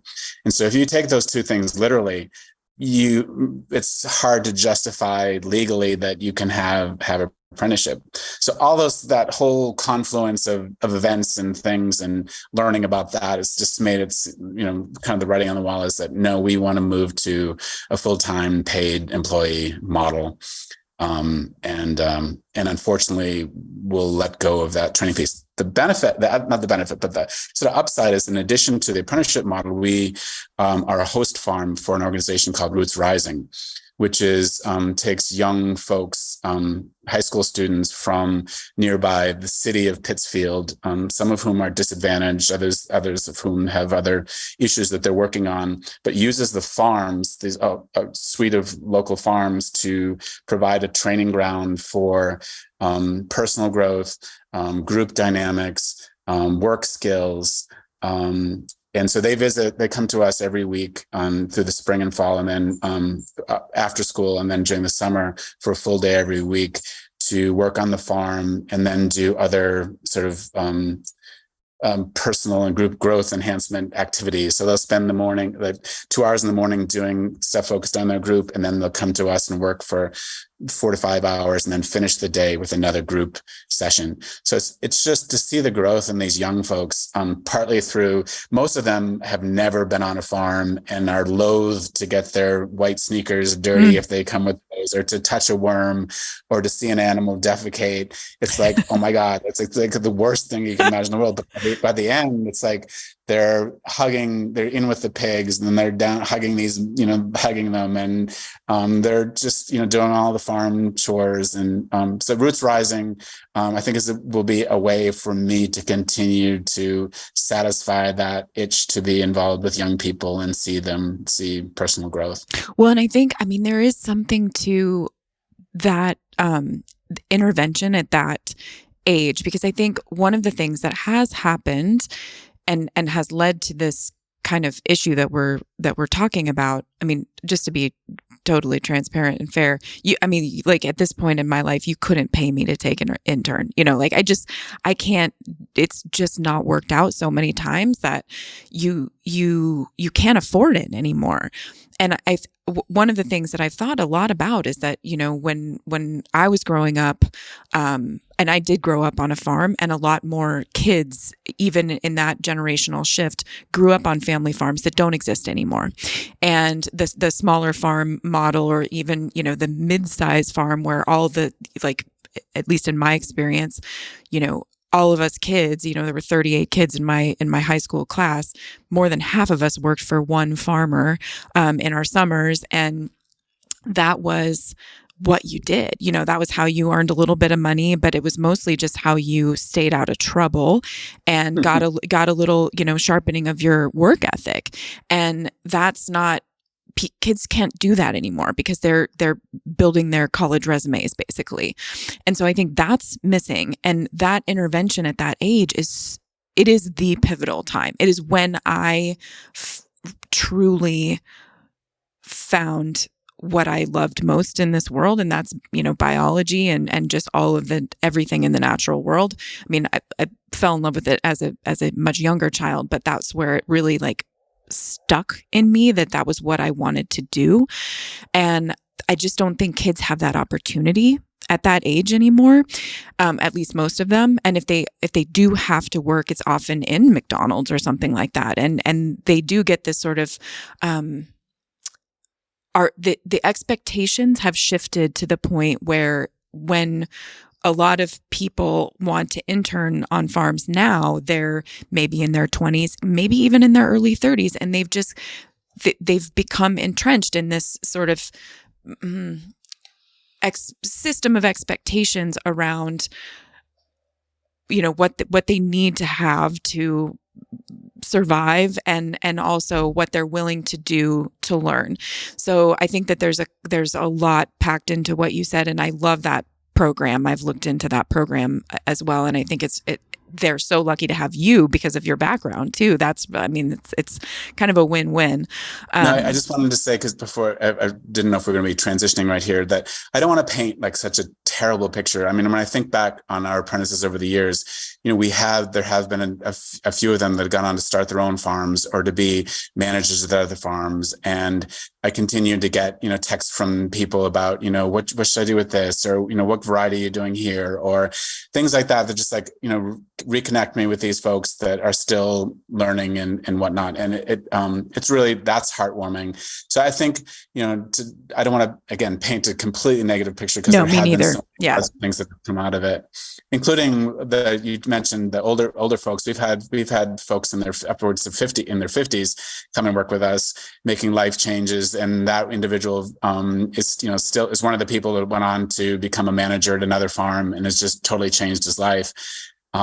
So I think I don't want to dismiss this model for so many of the other farms in the country and around, our group as well, that are making it work with apprentices. It just, it hasn't, it doesn't seem like a model that's going to work for us going forward. Well, and I think the main point of what we're talking about, because I want to be fair too, I've had some of the most lovely people, who have worked out. It's just, it is an investment that you are making. Mm-hmm. And it's hard for them to see that because of course they're working for you or working with you. And and it's something that you have to hold up over time, and you have to continue investing in it. And every time you're kind of starting, over, and there's a big opportunity cost in terms of hours and investment of your own time. And that's, I think, the crux of what we're really talking about. It's not that there isn't value in that model. It's just when you do have to force yourself to look at what's working and what's maybe not at all paying for itself. That's one of the big standouts in my experience. Yeah. And I mean, and I think there's also there's so much value. I have a full-time crew that I've worked with since I was a kid on my family's farm, and they've kind of grown up with me, and that institutional memory piece, when you have full-time labor is also huge. But another thing that I think this brings up is just the way that we view manual labor. Because there's the version of manual labor that is sort of like, maybe it's working on an assembly line, or it's working in a cannery, or in McDonald's or whatever it is, versus this idea of drudgery in the production of food. And, I always think, and I don't know what it is. I don't know if it's a mindset, or if it's, how you grew up, or if it's just a way that you're wired. But when I am in the field working hard, I can't think of really any better way to live my life. I really feel so lucky, and it's really challenging when someone else is not having that experience, because you can't force it on them. Obviously, you can't say, aren't we lucky that we're doing this? I mean, you can be the cheerleader, but I think when somebody's really not feeling it, clearly that's not a win. And I do think that there has been this shift in how we talk about, view labor, and so much of it does have to do with just this sort of big labor demon that gets thrown around, in the socio-political sphere. But what I would really love to see would be, a real movement and an intentional sort of restructuring of the way that we talk about working on the land, and working land.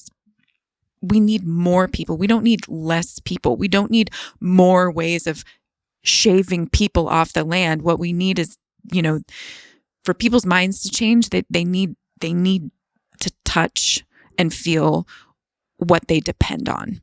And there's no connection there anymore. And I think that that's really, like, labor is a huge part of that. And I know we could talk about this for days, but I think that it's, I don't at all take it as you sort of shooting down the internship model. I think it obviously worked for you beautifully, and apprenticing is how we have electricians and carpenters and how people really hone their craft. And I think that we could bring that model back in agriculture, and there are programs like Roots Rising that sort of try to do that, but I think we need to just do a whole lot more of it. So I think, you've been so generous with your time, and we could obviously talk for days and days and days, but, I think that one of the challenges in being a small farmer who is really trying to do all of the things and do them all as beautifully and as perfectly and as equitably as possible, the real piece of that never gets enough attention, I think, is just the weight of carrying that, and who's carrying that weight.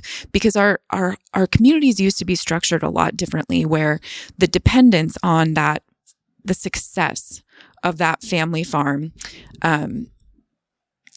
was just known and felt so deeply by the community, because every environmental challenge was a threat to the food security of that community, right? And that's not so long ago that was the reality, and that has completely flipped over. And now it is in your hands to carry that. Every extra cost, every extra bit of innovation is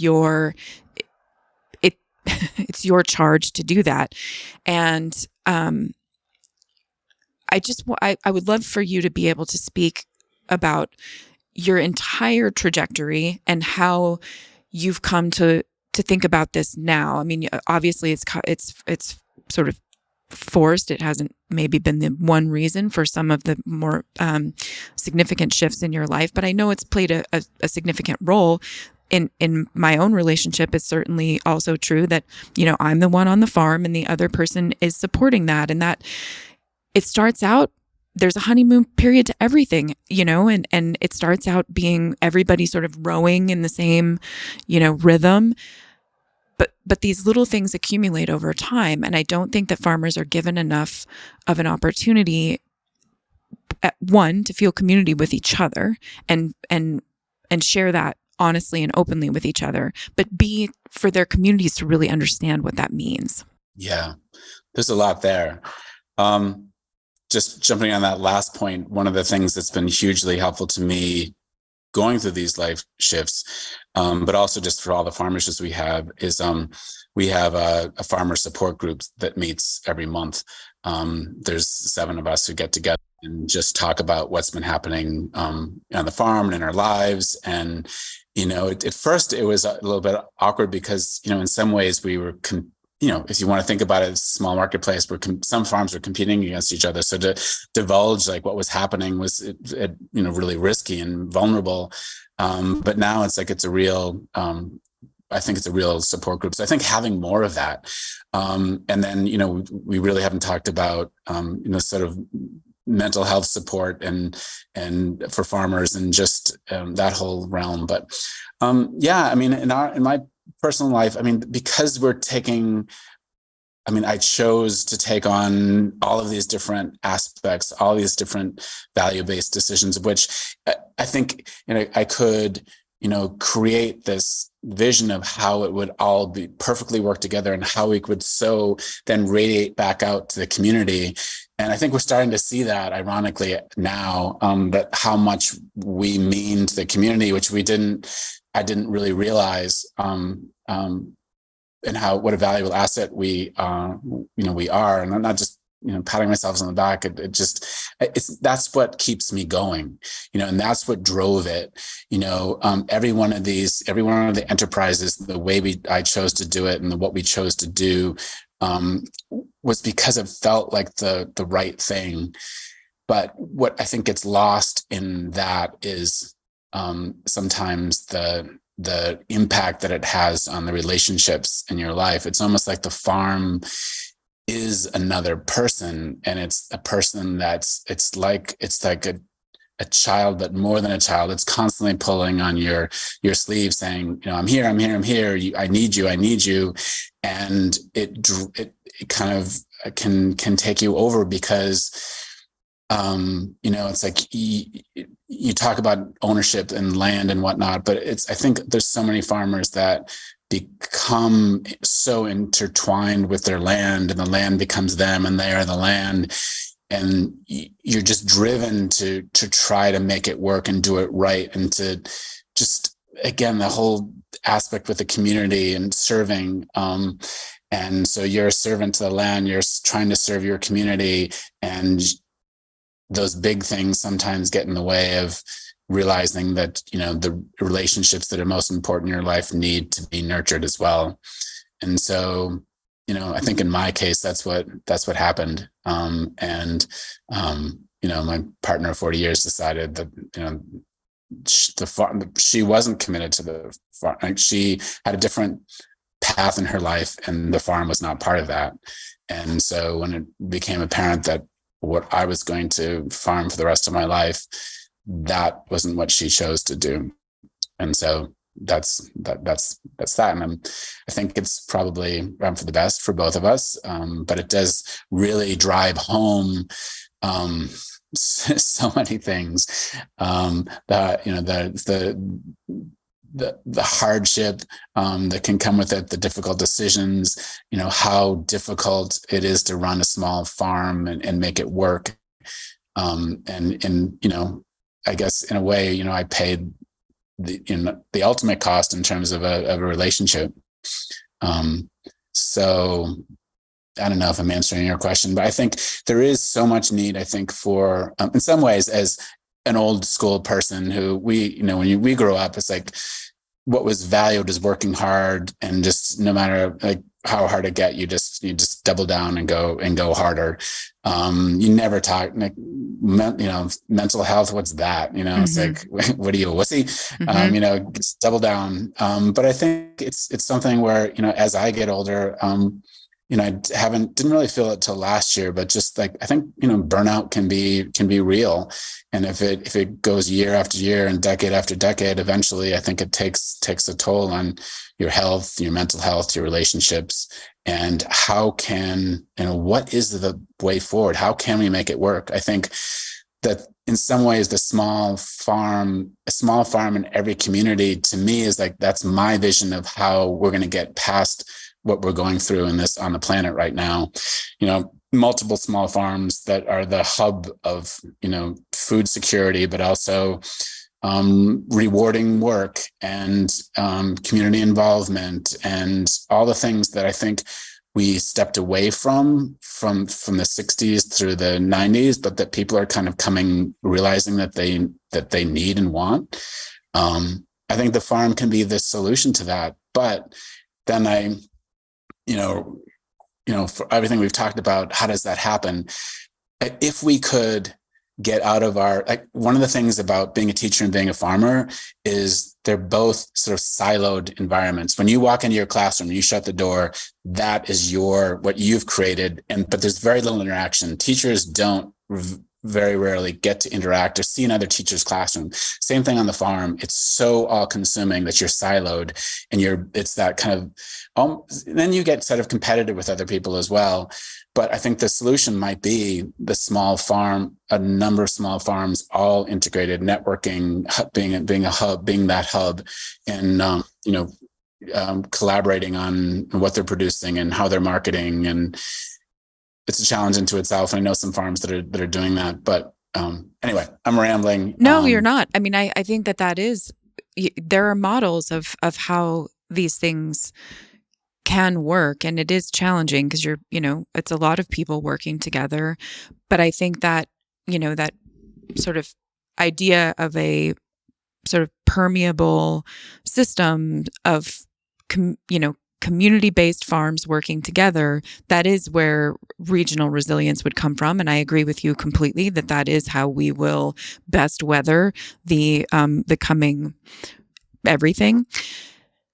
And there are ways, I think, for regions and communities to organize around, making those things happen. And I do think that that's what people need to hear, is just that it can't once again fall to farmers to figure that all out. I think that, we do need the support of our communities and our sort of regional governments in a lot of cases to help sort of bridge the gap between what it's going to take to put that together and then hold it up over time. There's a durability piece that, we do wear. Like, you're carrying it around all the time, and your farm it's not just like one, it's like your partner and your baby / babies, depending on how many things you're trying to do on that farm.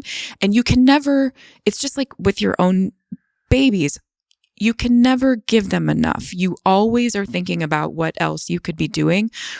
And we need thought partners. And that can't always be the burden of our actual partners.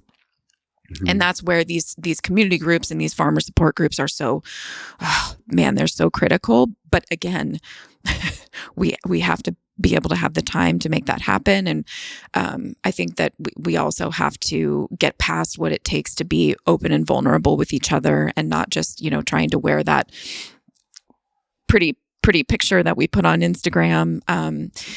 Because I think that, the cost of that is just that over time, the weight becomes too heavy and things start to break down. And I know that Red Shirt Farm is good. You will have this renaissance and you will have multiple renaissances in the future. I have no doubt, because I feel in you and it resonates with me. You find a way to double down again every time. And I think that, that will be your success. But I do think that there would be fewer small farm failures if, communities could be more involved in just that sort of codependent relationship on the landscapes that support them and are going to have to, really be the support role going forward as things change dramatically. Well, that's what we're hoping this our farm store commercial kitchen project can be, is a way to we're located in this amazing small farm road. That's not a small farm road. It's a small farm kind of highway. We get 5,000 to 7,000 cars to go by a day, but it's slow enough to speed that people can pull off. So it's a perfect location. There's so many of our farm friends that are out in the boonies where nobody can ever make it to them. So to have this be a place where all of us collectively can market our things, to have a commercial kitchen where we can all value add and preserve and ferment and do the things we need to do, and then to make that available to the community, especially the groups that are working with food insecurity, to have that be a resource to them. We're hoping that this can be, one step toward that resilience and that the cooperation and the centrality of the farm for the community.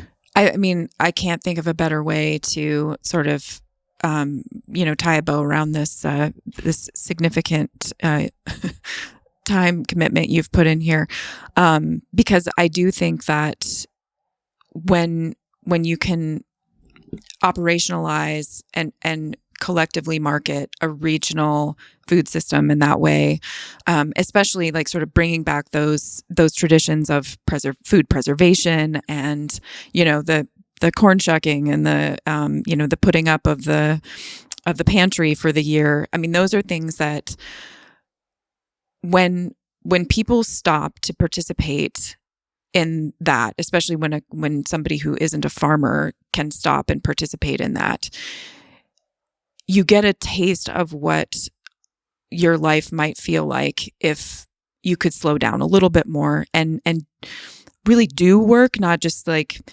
fuss about work or spin your wheels or any of those things. I mean, that one of the things that's just like, if somebody told me I had to stop farming, I mean, I would probably just evaporate, because there's nothing, you end the day having done something, and that is the most valuable. I just think we need to do that. I think, and when we can't do that, there are a lot of things that happen internally that are not good. So, I mean, I think that's very exciting, and I can't wait to check back in with you and see how it's doing. Well, thank you, Mimi. It's been wonderful talking with you. Oh my gosh, Jim, this has been just the best conversation. I'm so grateful to you for your willingness to just pull back the curtain with me, if you will, and have a little session. I think it was cathartic, at least on my side. It's definitely really just wonderful to hear about all the cool things that you've done, and acknowledge that comes with a lot. It really does, but it doesn't take anything away from the beautiful things that you've done. So I want to end on that, and I want to thank you again so much for your time. And we will definitely link to all the cool things that you've been talking about. But how can people find you if they want to look you up? Probably the best way is through the website, redshirtfarm.com. Awesome. See our stuff there. We I need to have some upgrades to do on the website, but you'll find most of our stuff there. There's still pictures of my wife, which I need to change. But so anyway, most everything's up to date. The climate battery, I still haven't posted. We have some amazing videos of that whole production and some follow up, but that's not up there yet. And then the other thing is through our Instagram at Redshirt Farm. As well. Great. Well, thank you so much again, Jim. And I really look forward to catching up with you again in the future. And I'm going to let you get back to your farm, because I know it's that time. Thanks so much, Mimi. Anybody still there? I know it's a long time. At least it was when I recorded it. We'll see what Dr. Professor made with the edits. But that was such a great interview, and it just felt really cathartic to have that conversation and share some of that, especially that last bit. So I hope you enjoyed my conversation with Jim Schultz of Red Shirt Farm. I hope you'll check him out in all the places. And I obviously wish him the best. And I, always want to thank Jesse and Jackson and Dr. Professor and all of the folks at the No-Till Market Garden podcast for hanging in there with me, keeping it going, and supporting some of these more off-campus conversations that I seem prone to having. So thank you all. Thank you for making it all sound so good. And thanks you guys for listening in.